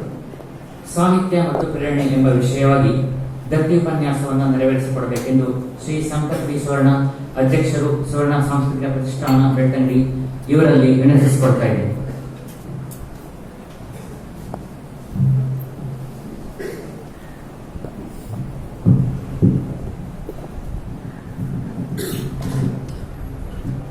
ದಕ್ಷಿಣ ಕನ್ನಡ ಜಿಲ್ಲಾ ಕನ್ನಡ ಸಾಹಿತ್ಯ ಪರಿಷತ್ ಬೆಳ್ತಂಗಡಿ ತಾಲೂಕು ಘಟಕ ಇದು ಶ್ರೀ ಧರ್ಮಸ್ಥಳ ಮಂಜುನಾಥ ಮಿಶ್ರ PU ವಸತಿ ಕಾಲೇಜು ಜಿಲ್ಲೆ ಇದರ ಸಂಯುಕ್ತ ಆಶ್ರಯದಲ್ಲಿ ಡಾಕ್ಟರ್ TN ತುಳುಕುಳೆ ನೆನಪು ದತ್ತಿ ಉಪನ್ಯಾಸ ಮತ್ತು ಸನ್ಮಾನ ಸಮಾರಂಭದ ವೇದಿಕೆಯಲ್ಲಿರುವಂತಹ ಅಧ್ಯಕ್ಷತೆಯನ್ನು ವಹಿಸಿರ್ತಕ್ಕಂತಹ ದಕ್ಷಿಣ ಕನ್ನಡ ಜಿಲ್ಲಾ ಕನ್ನಡ ಸಾಹಿತ್ಯ ಪರಿಷತ್ನ ಅಧ್ಯಕ್ಷರಾದ ಡಾಕ್ಟರ್ MP ಶ್ರೀನಾಥ್ ಅವರೇ, ಈ ಸಮಾರಂಭದ ಉದ್ಘಾಟನೆಯನ್ನು ನೆರವೇರಿಸಿದ ಶ್ರೀ ಸುನಿಲ್ ಪಂಡಿತ್ ಅವರೇ, ವೇದಿಕೆಯಲ್ಲಿರುವಂತಹ ಹಿರಿಯರು, ಗೌರವಾನ್ವಿತರಾದಂಥ ಕೃಷ್ಣಪ್ಪ ಪೂಜಾರಿ ಅವರೇ, ಯದುಪತಿ ಗೌಡ್ರೆ, ಶ್ರೀಕಟ್ ಭಟ್, ಮರಾಠೆ ಮುಂಡಾಜಿ ಅವರೇ, ತುಳುಕುಳೆ ಅವರೇ, ರಾಮಕೃಷ್ಣ ಭಟ್ರ ಅವರೇ, ವೇದಿಕೆಯ ಮುಂಭಾಗದಲ್ಲಿರುವಂತಹ ಡಾಕ್ಟರ್ ದಿವಾಕರ್ ಕಡರ್ ಅವರೇ, ದೇವಪ್ರಸಾದ್ ಅವರೇ, ಸುದರ್ಶನ್ ರಾವ್, ಗಜಂತೋಡಿ ಅವರೇ, ಶ್ರಾವಣವರು, ಶ್ರೀನಿವಾಸ ತಂತ್ರಗಳೇ, ತುಳುಕುಳೆಯವರ ಕುಟುಂಬಸ್ಥರೇ, ಎಲ್ಲ ವಿದ್ಯಾರ್ಥಿ ಮಿತ್ರರೇ, ಎಲ್ಲ ಅಧ್ಯಾಪಕ ವರ್ಗದವರೇ, ಬಹಳ ಒತ್ತಡ ಮತ್ತು ಅನಿವಾರ್ಯ ಪರಿಸ್ಥಿತಿಗೆ ನಾನು ಸಿಲುಕಿಕೊಂಡಿದ್ದೇನೆ. 16 ಕಡೆಗಳಲ್ಲಿ ಭಾಷಣ ಮಾಡಿದ್ದೇನೆ ಅಂತ ಬಿಟ್ಟರೆ ಈ ಉಪನ್ಯಾಸ ಕೊಡೋದು ನನಗೂ ಕೂಡ ಪ್ರಥಮ. ಹಾಗಾಗಿ ನಾನೊಬ್ಬ ಉದಯೋನ್ಮುಖ ಉಪನ್ಯಾಸ, ಉದಯೋನ್ಮುಖ ಬರಹಗಾರರು, ಉದಯೋನ್ಮುಖ ಸಾಹಿತಿಗಳಿರ್ತಾರಲ್ಲ, ಅದೇ ಥರ ನಾನು ಕೂಡ ಸಾಹಿತಿ ಅಲ್ಲ, ಸಾಹಿತ್ಯ ಆಸಕ್ತ. ಶ್ರೀನಾಥರು ಕೂಡ ಸಾಹಿತಿ ಅಲ್ಲ, ಸಾಹಿತ್ಯ ಆಸಕ್ತ. ಒಂಥರ ಈ ಸಾಹಿತ್ಯ ಲೋಕದಲ್ಲಿ ಆಸಕ್ತಿ ಕಟ್ಟಿಕೊಂಡು ಆ ಮೂಲಕ ಬದುಕನ್ನು ಕಟ್ಟಿಕೊಂಡವರು ನಾವು. ನಮ್ಮ ಬದುಕಿನ ಹಿನ್ನೆಲೆಗಳನ್ನು ಕೆತ್ತಿದಾಗ ನಮ್ಮ ಬದುಕಿಗಟ್ಟಿಗೊಳ್ಳಲು ಈ ಸಾಹಿತ್ಯ ಎಂಬುದು ಅದರದ್ದೇ ಆದಂತಹ ಒಂದು ಗಾಂಭೀರ್ಯತೆಯನ್ನು ಬೀರಿದೆ ಅಂತ ಅತ್ಯಂತ ಸಂತೋಷದಿಂದ ಹೇಳಬಲ್ಲೆ. ಡಾಕ್ಟರ್ TN ತುಳುಕುಳೆ ಅವರ ನೆನಪನ್ನು ಈ ಸಂದರ್ಭದಲ್ಲಿ ಮಾಡಿಕೊಡ್ತಾ ಇದ್ದೇನೆ. ನನ್ನ ಹುಟ್ಟಿದಾಗ ನನ್ನ ಜಾತಕವನ್ನು ಬರೆದವರು ತುಳುಕುಳೆ ಅವರು. ಅವರ ಬರಹ ಇವತ್ತಿಗೂ ಕೂಡ ನನ್ನ ಮನೆಯಲ್ಲಿದೆ. ಯಾವ ತಿಂಗಳು ಸರಿ ಇದೆ ಅಂತ ಜ್ಯೋತಿಷ್ಯದವರಲ್ಲಿ ತೋರಿಸಲು ಇರ್ತೇವೆ ಅಂತ ತುಳುಕುಳೆಯವರನ್ನು ಮನಸಾರೆ ಶ್ರದ್ಧಾಭಕ್ತಿಪೂರ್ವಕವಾಗಿ ಸ್ಮರಿಸುತ್ತಾ ಸಾಹಿತ್ಯ ಮತ್ತು ಪ್ರೇರಣೆ ಎಂಬ ವಿಷಯಗಳಲ್ಲಿ ಮಾತಾಡಲಿಕ್ಕೆ ಹೇಳಿದ್ದಾರೆ. ವಿದ್ಯಾರ್ಥಿ ಮಿತ್ರರುಗಳಿಗೆ ಬಹುತೇಕ ನನ್ನಂಥವರನ್ನು ಸೇರಿಸಿ ಸಾಹಿತ್ಯದಲ್ಲಿ ಆಸಕ್ತಿ ಕಳೆದುಕೊಂಡಿರುವ ಸಮಾಜ ನಮ್ಮದು. ಬಹುತೇಕ ಸಾಹಿತ್ಯ ಸಮ್ಮೇಳನಗಳಲ್ಲಿ ವಿದ್ಯಾರ್ಥಿಗಳನ್ನು ಒತ್ತಡದ ಮೇಲೆಗೆ ಕೂತ್ಕೊಳ್ಳಿಸುವಂಥ ಪರಿಸ್ಥಿತಿ ನಮ್ಮೆಲ್ಲರಲ್ಲಿ ಇದೆ. ಅಂತಹ ಸಂದರ್ಭದಲ್ಲಿ ಸಾಹಿತ್ಯ ಯಾಕೆ ಬೇಕು, ಯಾವ ಮುಖೇನ ಅದು ನಮ್ಮ ಬದುಕಿಗೆ ಪ್ರೇರಣೆಯಾಗಬಲ್ಲದು ಎನ್ನುವಂಥ ವಿಚಾರಗಳಲ್ಲಿ ಒಂದೆರಡು ಮಾತಾಡಲಿಕ್ಕೆ ಹೆಮ್ಮೆ ಪಡ್ತಿದ್ದೇನೆ. ಸಾಹಿತ್ಯ ಅಂದರೆ ಬದುಕಿನ ಆಂತರಿಕ ಸೌಂದರ್ಯದ ವಿಕಾಸನ ಅಂತ ಹೇಳ್ತಾರೆ. ಬದುಕಿಗೆ ಸ್ಫೂರ್ತಿ ನೀಡುವಂತಹ ಬರಹವೇ ಸಾಹಿತ್ಯ. ಅಂತಹ ಒಂದು ಅದ್ಭುತವಾದಂತಹ ಅನುಭೂತಿಗೆ ಒಳಗಾದವನು ನಾನು. 1998 ಇದೇ SDM ಕಾಲೇಜಿನ PUCಯಲ್ಲಿ ಓದ್ತಾ ಇದ್ದೆ. ಇಲ್ಲಿ ಚಿಗುರು ಅನ್ನುವಂಥ ಪತ್ರಿಕೆ ಇದ್ದಂಥ ದಿವಸಗಳು. ಆ ಹೊತ್ತಲ್ಲಿ ಬೇರೆ ಯಾವುದೇ ಮುಖವಾಣಿಗಳು ನಮ್ಮ ಪ್ರತಿಭೆಗಳನ್ನು ಅನಾವರಣಗೊಳಿಸಲಿಕ್ಕೆ ಇರ್ತಿರಲಿಲ್ಲ. ಭಿತ್ತಿ ಪತ್ರಿಕೆಗಳ ಮೂಲಕ, ಚಿಗುರು ಮಾಸಪತ್ರಿಕೆಯ ಮೂಲಕ, ನಮ್ಮಲ್ಲಿದ್ದಂಥ ಸಣ್ಣ ಸಣ್ಣ ಕವನ, ಕಥೆ ಅವುಗಳನ್ನೆಲ್ಲ ಒಂದು ಪ್ರದರ್ಶನಗೊಳ್ಳಲಿಕ್ಕೆ ಒಂದು ಅವಕಾಶ ಚಿಗುರು ಪತ್ರಿಕೆಯ ಮೂಲಕ ಇಡ್ತಿತ್ತು. PUC ಮುಗಿಸಿ ಇವತ್ತಿಗೂ ನೆನಪಿದೆ ನನಗೆ ಡಾಕ್ಟರ್ ಯಶೋರಾಮರವರು ಬರೆದಂಥ ನೀರೆರೆದವರ ನೆನೆಯುತ್ತ ಅನ್ನುವಂಥ ಸಂಪಾದಕೀಯ, ಅದು ಕಳೆದ ಬಾರಿ ಕೂಡ ನಾನು ಹೇಳಿದ್ದೆ. ಅನಿವಾರ್ಯ ಕಾರಣಗಳಿಂದಾಗಿ ಮತ್ತೆ BBM ಮಾಡಲಿಕ್ಕೆ ಅಂತ ಮಂಗಳೂರಿಗೆ ಹೋಗಿ ಅಲ್ಲಿ ಮಂಗಳೂರಲ್ಲಿ ಆಗದೆ ಮತ್ತೆ ಮಡಲ್ಕೆ ಸೇಕ್ರೆಡ್ ಹಾರ್ಟ್ ಕಾಲೇಜಲ್ಲಿ ಡಿಗ್ರಿಯನ್ನು ಮಾಡಿದವನು ನಾನು.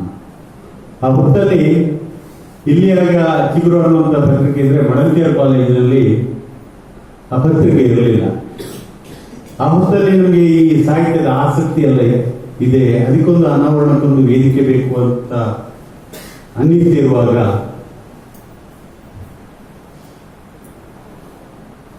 ಕಾಲೇಜಿಗೆ ಹೋಗಿ ನಾನು ಕೇಳಿದೆ ಪ್ರಿನ್ಸಿಪಾಲ್ರಲ್ಲಿ, ನಮ್ಮ ಒಂದು ಇಂತೆಂಥ ಪ್ರತಿಭೆಗಳಿವೆ ನಮ್ಮ ವಿದ್ಯಾರ್ಥಿಗಳಲ್ಲಿ ಒಂದು ಅವಕಾಶ ಮಾಡಿಕೊಡಿ ಅಂತ ಕೇಳಿದಾಗ ಹಾಗಾಗಿ ಅವಕಾಶ ಮಾಡಿಕೊಡ್ಲಿಕ್ಕೆ ಅವರಿಗೂ ಕಷ್ಟ ಆಗ್ತಿತ್ತು. ಆ ಹೊತ್ತಲ್ಲಿ ನಾವೇ 10 ವಿದ್ಯಾರ್ಥಿಗಳು ಸೇರಿ ಮಡಲ್ಕೆಯರ್ನ JCSನವರನ್ನು ಸಂಪರ್ಕಿಸಿ ನಾವು ಕೂಡ ಅಲ್ಲಿ JCಗೆ ಜೂನಿಯರ್ JCಗಳಾಗಿ ಪಾದಾರ್ಪಣೆ ಮಾಡಿ ಒಂದು ಪತ್ರಿಕೆಗೆ ಸಲಾಗಿ ಒಂದು ಸಾಹಿತ್ಯ ಆಸಕ್ತಿಯಿಂದಾಗಿ ಹೊಂಗಿರಣ ಅನ್ನುವಂಥ ಪತ್ರಿಕೆಯನ್ನು ನಾವು ಪ್ರಾರಂಭ ಮಾಡಲಿಕ್ಕೆ ಹೊರಟೆವು. ಹಾಗೆ ನಿಮ್ಮ ಹೊಂಗಿರಣಕ್ಕೆಲ್ಲ ಇಲ್ಲಿ ಅವಕಾಶ ಇಲ್ಲ. ಇಲ್ಲಿ ತಲೆ ತಲಾಂತರಗಳಿಂದ 10 ವರ್ಷಗಳಿಂದ ಆಶಾಕಿರಣ ಅನ್ನುವಂಥ ಒಂದು ಪತ್ರಿಕೆ ನಡೆಸಿಕೊಂಡು ಬರ್ತದೆ. ಅದನ್ನೇ ಬೇಕಾದರೆ ನೀವು ಮುಂದುವರಿಸಿ ಅನ್ನುವಂಥ ಮಾತುಗಳನ್ನು ಅಲ್ಲಿನ ಸಂಘಟಕರು ಹೇಳಿದರು. ನಾವು ಹಾಗೆ ಜೂನಿಯರ್ JCಗೆ ಒಂದು ಪತ್ರಿಕೆಗೆ ಸಲಾಗಿ ಸೇರ್ಪಡೆಯಾಗಿ ಆಶಾಕಿರಣ ಅನ್ನುವಂಥ ಒಂದು 10 ವಿದ್ಯಾರ್ಥಿಗಳು ಸೇರಿ ಅವರ ಸಾಹಿತ್ಯಗಳನ್ನೆಲ್ಲ ಆ ಪತ್ರಿಕೆಯಲ್ಲಿ ಹಾಕಿ ಅದರ ಉದ್ಘಾಟನೆಗೆ ಸಲಾಗಿ ನಮ್ಮ ಎದುರುಗಡೆ ಇರುವಂತಹ ದೇವಿ ಪ್ರಸಾದ್ ಅವರನ್ನು, ಜೈ ಕನ್ನಡ ಪತ್ರಿಕೆ ದೇವಿ ಪ್ರಸಾದ್ ಅವರನ್ನು, ಆ ಹೊತ್ತಲ್ಲಿ ಉದಯವಾಣಿ ಪತ್ರಿಕೆಯ ವರದಿಗಾರರು ನಾವುಜಿರೆ ಅವರನ್ನು ಮತ್ತು ಗೀತು ನಿಡ್ಲೆ ಅವರನ್ನು 25 ವರ್ಷಗಳ ಹಿಂದೆ ಕರೆದಿದ್ದು ಅವರು ಬಂದಿದ್ರು, ಅಲ್ಲಿ ಬಿಡುಗಡೆಗೊಳಿಸಿ ಹೋಗಿದ್ರು. ಅದೇ ಒಂದು ನಮ್ಮ ಬದುಕಿನ ತಿರುವು ಅಂತ ನಾನು ಭಾವಿಸ್ತೇನೆ. ಆ ನಂತರ JC ಸಂಸ್ಥೆಗೆ ನಾನು ಪ್ರವೇಶಿಸಿ JCಯಲ್ಲಿ ಮಡಲ್ಕೆಯರ್ನ ಅಧ್ಯಕ್ಷನಾಗಿ, ವಲಯಾಧ್ಯಕ್ಷನಾಗಿ, ರಾಷ್ಟ್ರೀಯ ಮಟ್ಟದ ಅಧಿಕಾರಿಯಾಗಿ ನನ್ನ ಬದುಕಲ್ಲಿ ಒಂದು ಸ್ಫೂರ್ತಿ ಬಂದಿರಬೇಕಾದ್ರೆ ಇದಕ್ಕೆ ಕಾರಣ ನಾನು ಸಾಹಿತ್ಯ ಕ್ಷೇತ್ರದಲ್ಲಿ ಅಳವಡಿಸಿಕೊಂಡಂತ ಆಸಕ್ತಿ ಅಂತ ನಾನು ಅತ್ಯಂತ ಹೆಮ್ಮೆಯಿಂದ ಹೇಳ್ತೀನಿ. ಆ ಹೊತ್ತಲ್ಲಿ ಹಾಯ್ ಬೆಂಗಳೂರನ್ನು ನಿರಂತರವಾಗಿ ಓದ್ತಿದ್ದವರು ನಾವು ಕಾಲೇಜಲ್ಲಿರುವಾಗ. ಅದರಲ್ಲಿರುವಂತಹ ಕ್ರೈಮ್ ಸ್ಟೋರಿಗಳನ್ನು, ಕ್ರೈಮ್ ನ್ಯೂಸ್ಗಳನ್ನಲ್ಲ, ಅಲ್ಲಿರುವಂತಹ ಭಾಷಾ ಪ್ರಯೋಗಗಳಾಗಲಿ, ಅಲ್ಲಿರುವಂತಹ ಆ ವಿಚಾರಗಳಾಗಲಿ, ಆ ಕಾಸ್ಬಾತ್ ಅಂತ ಸಬ್ಜೆಕ್ಟ್ಗಳಾಗಲಿ, ಬಾಟಮ್ ಐಟಮ್ ಅಂತ ಸಬ್ಜೆಕ್ಟ್ಗಳಾಗಲಿ, ಲವಲವಿಕೆ ಅಂತ ಅನ್ನುವಂಥ ಸಬ್ಜೆಕ್ಟ್ಗಳಾಗಲಿ, ಅದು ನಮ್ಮ ಬದುಕಿಗೆ ತೀರ ಆಪ್ತ ಮತ್ತೆ ಬದುಕಿಗೆ ತೀರ ಹತ್ತಿರ ಅಂತ ಅನ್ನಿಸ್ತಿತ್ತು. ಅದನ್ನೇ ಓದಿ ಓದಿ ಓದಿ ಓದಿ ಓದಿ ನಮ್ಮ ಭಾಷೆ ಕೂಡ ನಮ್ಮ ಒಂದು ಪ್ರಭುತ್ವ ಪ್ರಾರಂಭಕ್ಕೆ ಸ್ಟಾರ್ಟ್ ಆಯಿತು. ಆ ಭಾಷೆಗಳಲ್ಲಿ ಹಿಡಿತ ಪ್ರಾರಂಭ ಆಗಲಿಕ್ಕೆ ಸ್ಟಾರ್ಟ್ ಆಯಿತು. ಆಗ ಜೈ ಕನ್ನಡ ದೇವಿ ಪ್ರಸಾದ್ ಅವರು ಪತ್ರಿಕೆಯನ್ನು ಪ್ರಾರಂಭ ಮಾಡಿದಂತ ಹೊತ್ತು. ಹಾಗೆ ಅವರ ಬರವಣಿಗೆ ಕೂಡ ನಾನು ಅಭಿಮಾನಿಯಾಗಿದ್ದೆ. ನಾನು ಬಾಗಿಲ ಬದಿಯಲ್ಲಿ ನಿಂತಿದ್ದೆ, ನಿಮಗೆ ಬರೆದಿದ್ದು ನೆನಪಿದೆಯಲ್ಲೋ ಗೊತ್ತಿಲ್ಲ ನನಗೆ, ಆದರೆ ಇವತ್ತಿಗೆ ಓದಿದ ನಮಗೆ ನೆನಪಿದೆ. ನನ್ನ ಹುಡುಗಿ ಎದುರಿನಿಂದ ಹೋಗುತ್ತಿದ್ದಳು, ಸರ್ಕಲ್ ಇನ್ಸ್ಪೆಕ್ಟರ್ ಮಗಳು ಮಂಜುಳಾ ಎಂದು. ನಾನು ಸಿಗರೇಟ್ ಸೇದುತ್ತಿದ್ದೆ, ಸಿಗರೇಟನ್ನು ಅವಳ ನಡೆದುಕೊಂಡು ಹೋಗುವಾಗ ಬಿಸಾಕಿದೆ. ಅವಳು ಲಂಗದ ಸೀರೆಯ ಧಾವಣೆಯನ್ನು ಮೇಲಕ್ಕೆತ್ತಿದಳು. ಅಲ್ಲಿಂದ ತಿರುಗಿ ನೋಡಿದಳು, ನಾನು ನಕ್ಕೆ. ಆ ನಂತರದ್ದು ಬೇರೆ ಸಂಗತಿ. ಅವರು ಇವಾಗ ಮಂಜುಳಾ ಅನ್ನುವಂಥ ಹೆಂಗಸನ್ನು ಮದುವೆಯಾಗಿ 2 ಮಕ್ಕಳಿದ್ದಾರೆ, ಮೊಮ್ಮಕ್ಕಳು ಕೂಡ ಇದ್ದಾರೆ. ಅವರಿಗೆ ಬರೆದದ್ದು ಮರೆತು ಹೋಗಿದೆ, ನಮಗೆ ಇವತ್ತಿಗೂ ನೆನಪಿದೆ. ನೀವು ನೋಡಿ, ಜೈ ಕನ್ನಡ ಪ್ರಥಮ ಸಂಚಿಕೆಯನ್ನು ನೋಡಿ. ಈ ಎಲ್ಲ ಸಂಗತಿಗಳನ್ನು ಯಾಕೆ ನಾನು ಹೇಳ್ತೇನೆ ಅಂತ ಹೇಳಿದ್ರೆ, ಆ ಬದುಕಿನ ಆ ಬರವಣಿಗೆಗಳು ನಮ್ಮ ಮನಸ್ಸಿನ ಮೇಲೆ ಪರಿಣಾಮ ಬೀರುತ್ತಿದೆ ಅಲ್ಲ, ಇದು ನಮ್ಮ ಬದುಕಿಗೆ ಹೊಸ ತಿರುವು ನೀಡಬಲ್ಲದು ಅಂತ. ರವಿ ಬೆಳಗೆರೆ ಅವರ ವಿದ್ಯಾರ್ಥಿಗಳಿಗೆಲ್ಲ ಆಸಕ್ತಿ ಪಡ್ತದೆ ಈ ಸಂಗತಿಗಳನ್ನೆಲ್ಲ ಹೇಳಿದ್ರೆ, ವಿದ್ಯಾರ್ಥಿಗಳಿಗೆಲ್ಲ ಆಸಕ್ತಿ. ನಾವು ಕೂಡ PUCಯಲ್ಲಿ ಡಿಗ್ರಿಗಳಲ್ಲಿ ಇರುವಾಗ ರವಿ ಬೆಳಗೆರೆದು ಓದ್ತಿದ್ದದೇ ಇದನ್ನು. ಅದನ್ನು ಓದಿ ಓದಿ ಓದಿ ಅಲ್ಲಿಂದ ಕದ್ದು ಒಂದು ಪ್ರೇಮ ಪತ್ರಗಳನ್ನು ಬರೆಯುವುದು, ಅದನ್ನು ನಮ್ಮ ನಮಗೆ ಇಷ್ಟ ಇದ್ದವರಿಗೆ ತಲುಪಿಸುವುದು, ಆ ಪತ್ರಗಳಲ್ಲಿನ ಸಾಲುಗಳು ಅದನ್ನೆಲ್ಲ ಓಡಿದಾಗ ನಮ್ಮೊಳಗೆ ಒಂದು ಖುಷಿ ಅಂತ ಹಲವು ಸಂಗತಿಗಳು ನನಗೆ ನೆನಪಿಗೆ ಬರ್ತದೆ. ನನ್ನ ಆ ಕಾಸ್ಬಾತ್ನ ವಿಚಾರಗಳಾಗಲಿ, ಅದರಲ್ಲಿ ಒಂದೆರಡು ಹೆಡ್ಡಿಂಗ್ಗಳು ಏನು ಹೆಡ್ಲೈನ್ಸ್ ಅಂತ ಏನಿದೆಯಾ ಅದನ್ನು ಇವತ್ತಿಗೂ ಕೂಡ ನಮಗೆ ನೆನಪಿದೆ. ಮರಣಭಾವಿಯ ಬರ್ಕ ಬಿಟ್ಟು ಹೋದವಳನ್ನು ಕಾಯುವವನ ಮನಸ್ಸು ಅಂತ. ಮರಣಭಾವಿ ಅಂದ್ರೆ ಮರಣಗುಂಡಿದೆ ಅಲ್ಲ, ಇದು ಏನು ಬೈಕಲ್ಲೆಲ್ಲ ತಿರುಗಾಡ್ತಾರೆ. ಅಲ್ಲಿ ಬಳ್ಳಾರಿಯಲ್ಲಿ ಅವನನ್ನು ರವಿಬೆಳಗೆಯನ್ನು ಅವನ ಪ್ರೇಯಸಿಯಾಗಿದ್ದವರು ಬಿಟ್ಟು ಹೋಗಿದ್ದು. ಅವಳನ್ನು ಕಾಯಲಿಕ್ಕೆ ಬೇರೆ ಎಲ್ಲಿಯೂ ಜಾಗ ಇಲ್ಲ.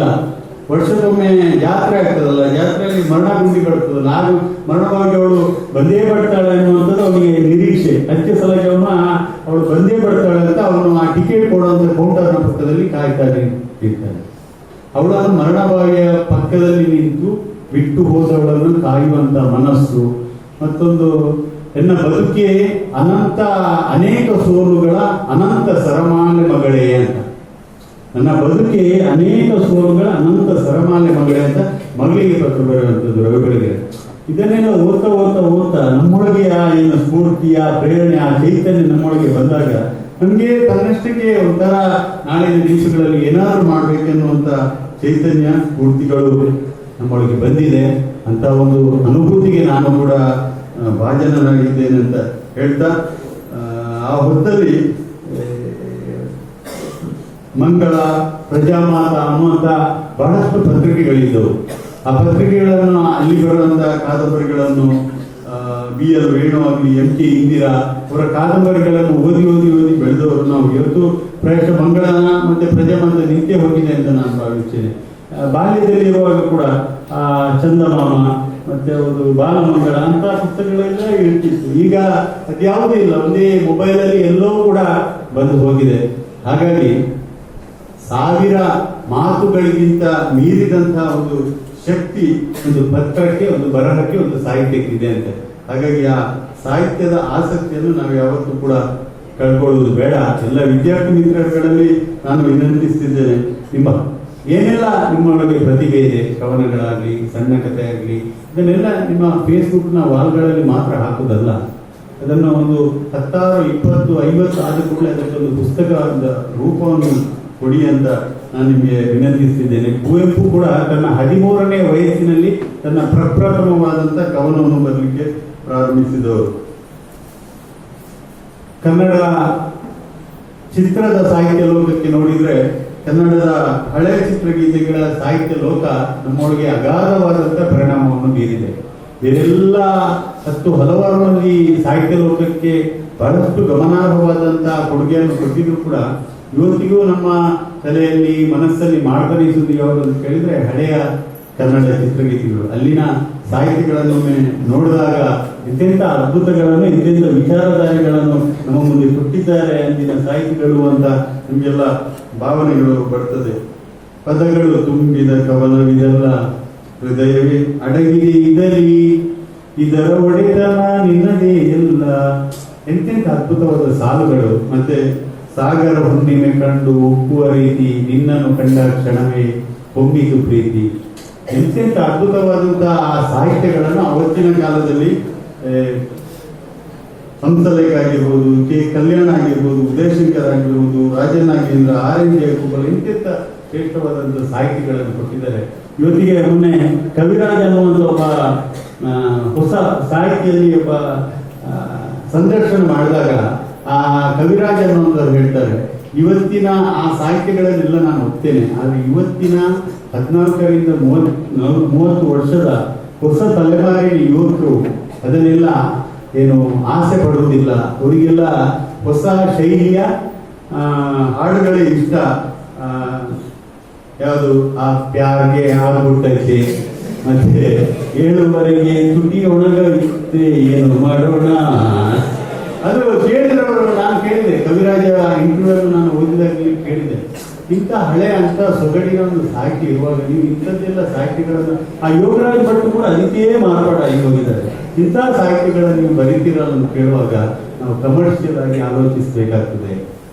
ಹೊಸ ತಲೆಮಾರಿನ ಹುಡುಗರು ಅದಿದ್ರೆ ಮಾತ್ರ ಅದಕ್ಕೆ ತಕ್ಕದಾಗಿ ನೃತ್ಯ ಮಾಡಿದ್ರೆ ಮಾತ್ರ ಬರ್ತಾರೆ ಹೊರತು ನಿಮ್ಮ ಗಾನ ಮಾಧುರಿ ಎಲ್ಲ ಇದ್ರೆ ಬರುವುದಿಲ್ಲ ಅನ್ನುವಂಥ ಒಂದು ಮಾತುಗಳನ್ನು ಹೇಳಿದರು. ನನಗೆ ಅಚ್ಚರಿ ಆಯಿತು. ಹಂಸಲೇಖ ಅಂತ ಒಬ್ಬ ವ್ಯಕ್ತಿ ಎಂತೆಂಥ ಅದ್ಭುತವಾದಂತಹ ಗೀತೆಗಳನ್ನು ಕೇಳಿದು ನೋಡಿ, ಎಂತೆಂಥ ಸಾಹಿತಿಗಳಿಗೆ ರಾಮಕೃಷ್ಣ ಭಟ್ರೆ. ಯಾವುದಾದ್ರು ಕನ್ನಡದ ಒಂದು ನಿಮ್ಮ ಕಡೆ ಸಾಂಬಾರಾದ್ರೆ ನಮ್ಮ ಕಡೆ ಅಲ್ವಾ, ವಿನಯ್ ಚಂದ್ರ ಮತ್ತೆ ವಿಷ್ಣುವರ್ಧನ್ ಅಭಿನಯದ ಒಂದು ಗೀತೆಗಳು ಕನ್ನಡಕ್ಕೆ ಸಂಬಂಧಪಟ್ಟ ಇಂಥ ಅನೇಕ ಸಂಗತಿಗಳನ್ನು ನಾವು ಕಾಣಬಹುದು. ಹಾಗೆ 1998ರಲ್ಲಿ ಪ್ರಾರಂಭವಾದಂತಹ ನಮ್ಮ ಏನು ಸಾಹಿತ್ಯ ಆಸಕ್ತಿ ಇವತ್ತಿಗೂ ಇಲ್ಲಿ ತನಕ ಬಂದು ನಿಂತಿದೆ. ಬದುಕಿಗೆ ಹೊಸ ಒಂದು ಭರವಸೆಯನ್ನು ಈ ಸಾಹಿತ್ಯ ಕ್ಷೇತ್ರ ನನಗೆ ಕೊಟ್ಟಿದೆ ಅಂತ ಹೇಳಿಕ್ಕೆ ಬಹಳ ಹೆಮ್ಮೆ ಆಗ್ತಿದೆ.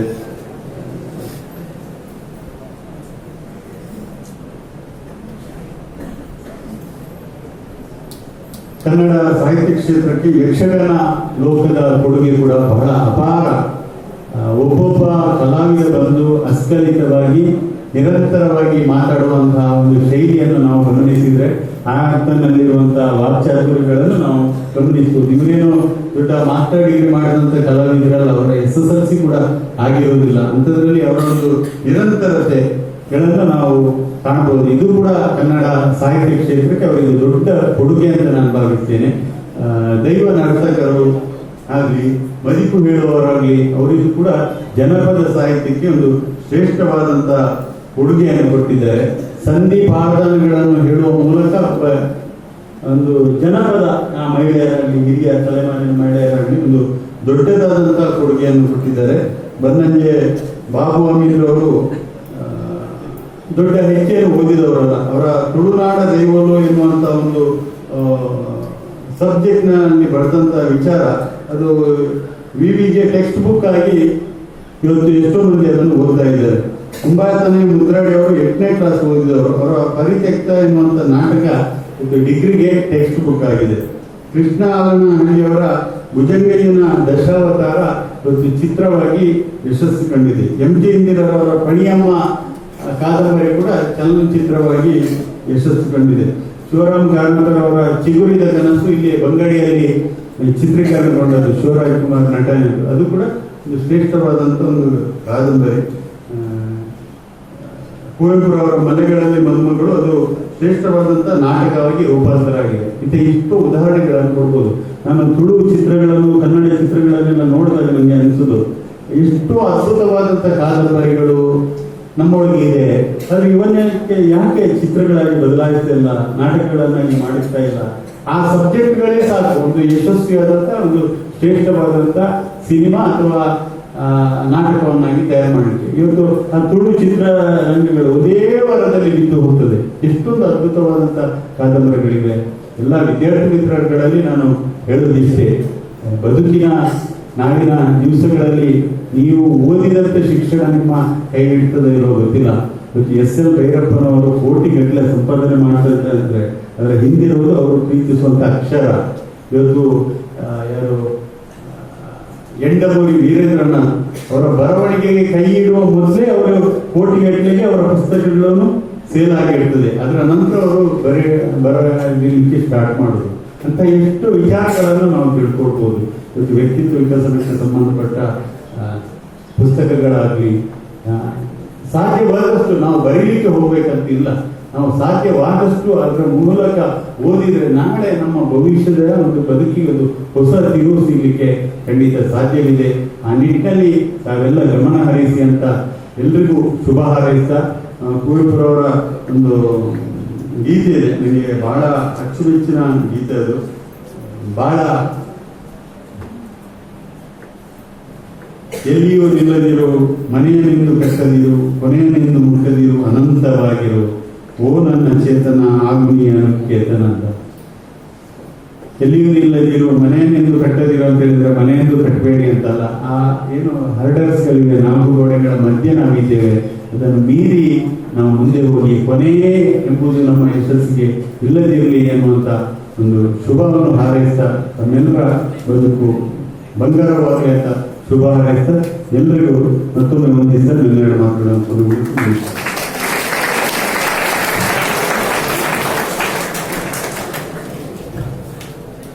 ಉಪನ್ಯಾಸವನ್ನು ನೀಡಿದ ಶ್ರೀ ಸಂಪತ್ ಬೀಸೋಡ್ ಅವರಿಗೆ ಧನ್ಯವಾದಗಳು. ಇಂದಿನ ಈ ಕಾರ್ಯಕ್ರಮದಲ್ಲಿ ಸನ್ಮಾನ ಸ್ವೀಕರಿಸುವ ಶ್ರೀಕರ ಭಟ್ ಮರಾಠೆ ಇವರ ಪರಿಚಯ ಮಾಡಿಕೊಡಬೇಕೆಂದು ನಮ್ಮ ಕಾಲೇಜಿನ ಗಣಿತಶಾಸ್ತ್ರ ವಿಭಾಗದ ಉಪನ್ಯಾಸಕರಾದ ಶ್ರೀ ಕೃಷ್ಣ ಪ್ರಸಾದ್ ಅವರಲ್ಲಿ ವಿನಂತಿಸಿಕೊಡ್ತಾ ಇದ್ದಾರೆ.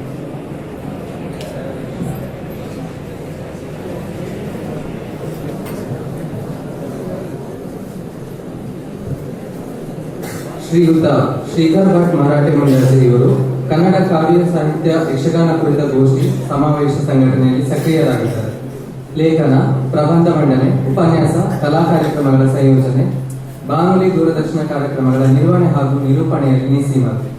ಮದ್ರಾಸ್ನಲ್ಲಿ 1980ರಿಂದ 92ರವರೆಗೆ ಕನ್ನಡ ಸಂಘದ ಕಾರ್ಯದರ್ಶಿಯಾಗಿ ಕಾರ್ಯನಿರ್ವಹಣೆ ಮಾಡಿರುತ್ತಾರೆ. ಹೆಸರಾದ ತಾಳಮದ್ದಳೆ ಅರ್ಥಧಾರಿ ರಸಋಷಿ ದೇರಾಜ ಸೀತಾರಾಮಯ್ಯರವರ ನೆನಪಲ್ಲಿ ದೇರಾಜ ಸೀತಾರಾಮಯ್ಯ ಸಂಸ್ಮರಣೆ ಸಮಿತಿ ಸ್ಥಾಪನೆ ಮಾಡಿ ನಿರಂತರವಾಗಿ 40 ವರ್ಷಗಳು ಅದರ ಸಂಚಾಲಕರಾಗಿ ಕಾರ್ಯನಿರ್ವಹಿಸಿದ್ದಾರೆ. ಅಖಿಲ ಕರ್ನಾಟಕ ವ್ಯಾಪ್ತಿಯ ಸಮಗ್ರ ಯಕ್ಷಗಾನ ಸಮ್ಮೇಳನಗಳ ಸಂಘಟನೆ ಆಯೋಜನೆಯಲ್ಲಿ ಸಕ್ರಿಯರಾಗಿ ಸಹಭಾಗಿಯಾಗಿದ್ದಾರೆ. ಹಿರಿಯ ತಾಳಮದ್ದಳೆ ಅರ್ಥಧಾರಿ ಬಾಲಕೃಷ್ಣ ರಾಯರ ಜನ್ಮಶತಮಾನೋತ್ಸವ ಸಂಘಟನೆಯನ್ನು ಮಾಡಿ ಇದರಿಂದ ಸರಣಿ ತಾಳಮದ್ದಳೆ ಸಂಯೋಜನೆಗೊಳಿಸಿದ ಕೀರ್ತಿ ಇವರದು. ಸಂಯುಕ್ತ ರಾಷ್ಟ್ರ ಅಮೆರಿಕದ ವಾಸ್ತವ್ಯದ ಸಂದರ್ಭದಲ್ಲಿ ದಕ್ಷಿಣ ಕ್ಯಾಲಿಫೋರ್ನಿಯಾದ ಕನ್ನಡ ಸಂಘದ ಆಶ್ರಯದಲ್ಲಿ ಯಕ್ಷಗಾನ ನಾಟ್ಯ ಪರಂಪರೆ, ಸಂಪ್ರದಾಯ, ಅಲ್ಲಿನ ಪ್ರಭೇದಗಳು, ತಿಟ್ಟು ಮಟ್ಟುಗಳನ್ನು ಪರಿಚಯಿಸುವ ಉಪನ್ಯಾಸಗಳನ್ನು ಮಾಡಿರುತ್ತಾರೆ. ಶ್ರೀತರ ಸಾಧನೆಗೆ ಉಡುಪಿ ಜಿಲ್ಲಾ ಕನ್ನಡ ಸಾಹಿತ್ಯ ಪರಿಷತ್ನ ಪುರಸ್ಕಾರ, ಬೆಂಗಳೂರಿನಲ್ಲಿ ಯಕ್ಷಗಾನ ಅಕಾಡೆಮಿಯ ಗೌರವ, ಎಡನೀರು ಮಠದಲ್ಲಿ ಕೇಶವಾನಂದ ಭಾರತಿ ಸ್ವಾಮೀಜಿ ಅವರಿಂದ ಪ್ರಶಸ್ತಿ, ಹಿರಿಯ ಪತ್ರಕರ್ತ ಶ್ರೀ ಬನ್ನಂಜೆ ರಾಮಾಚಾರ್ಯ ಪತ್ರಿಕೋದ್ಯಮ ಪುರಸ್ಕಾರ, ಯಕ್ಷಗಾನ ಕಲಾರಂಗದ ಪ್ರಶಸ್ತಿ, ಹೀಗೆ ಹಲವಾರು ಪ್ರಶಸ್ತಿ ಪುರಸ್ಕಾರಗಳನ್ನು ಪಡೆದಿರುತ್ತಾರೆ. ಅಭಿಜಾತ ಕವಯಿತ್ರಿ ಗೀತೋಪಾಸಕಿ ಶ್ರೀಮತಿ ಕೊತ್ವಾಲ ಸುಶೀಲಬಾಯಿ ಮರಾಠೆ ಇವರ ಸ್ಮರಣಾರ್ಥ ಗುಪ್ತಗಾಮಿನಿ ಸಾಹಿತ್ಯ ಶಾಲೆಯನ್ನು ಪ್ರಾರಂಭಿಸಿದ್ದು ಬೇರೆ ಬೇರೆ ಪ್ರದೇಶಗಳಲ್ಲಿ ಕವಿ ಕಾವ್ಯ ಗೋಷ್ಠಿಗಳನ್ನು ಆಯೋಜಿಸಿದ್ದಾರೆ. ಇವರ ಕೃತಿಗಳು ರಸಲೋಕ ದೃಶ್ಯಾರೆ ದೇರಾಜ ಸೀತಾರಾಮಯ್ಯ, ಭದ್ರಗಿರಿ ಉಪಕಥಾ ಪ್ರಪಂಚ, ವೇದ ವಿದ್ವಾಂಸ ಕವಿ ಶ್ರೀ ವಿಷ್ಣು ಭಟ್ ಡೋಂಗ್ರೆ, ಭದ್ರಗಿರಿ ಉಪಕಥಾ ಪ್ರಪಂಚ ಭಾಗ 2. ಶ್ರೀಯುತರು ಯುರೋಪ್, ಸಂಯುಕ್ತ ರಾಷ್ಟ್ರ ಅಮೆರಿಕ, ಚೀನಾ, ಸಿಂಗಾಪುರ, ಒಮಾನ್ ದೇಶಗಳಲ್ಲಿ ಸೇವೆಯನ್ನು ಕೈಗೊಂಡಿದ್ದು ಇವರ ಹೆಗ್ಗಳಿಕೆ. ಹಿರಿಯ ಪತ್ರಕರ್ತರಾದ ಇವರು ಸಾಹಿತ್ಯ, ಯಕ್ಷಗಾನ, ಗಮಕ ಕ್ಷೇತ್ರದಲ್ಲಿ ವಿಶೇಷ ಅನುಭವವುಳ್ಳ ಪ್ರಬುದ್ಧ ಕಲಾವಿದರು. ಕಳೆದ 4 ದಶಕಗಳಿಂದ ಇವರು ನಾಡು ನುಡಿಯ ಶ್ರೀಮಂತಿಕೆಗಾಗಿ ದುಡಿಯುತ್ತಿದ್ದಾರೆ.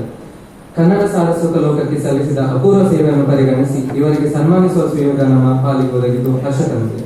ಶ್ರೀಯುತರಿಗೆ ಧನ್ಯವಾದ.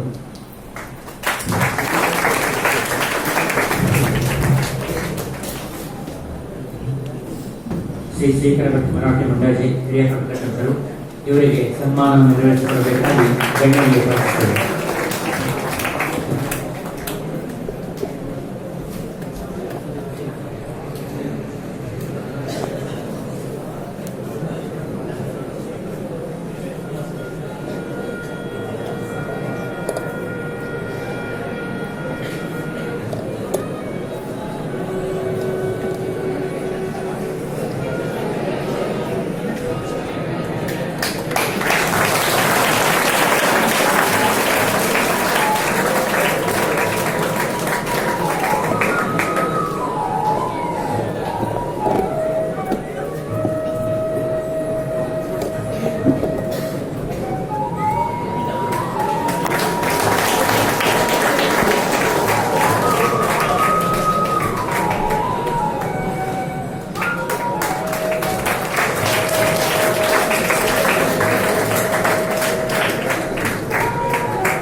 ಅಧ್ಯಕ್ಷರಾದ ಶ್ರೀ ಶೇಖರ್ ಮರಾಠೆ ಅವರು ತಮ್ಮ ನುಡಿಗಳನ್ನು ಈ ಸಭೆಯಲ್ಲಿ ಹಂಚಿಕೊಳ್ಬೇಕು ಅಂತ ಕೇಳ್ಕೊಳ್ತೇನೆ.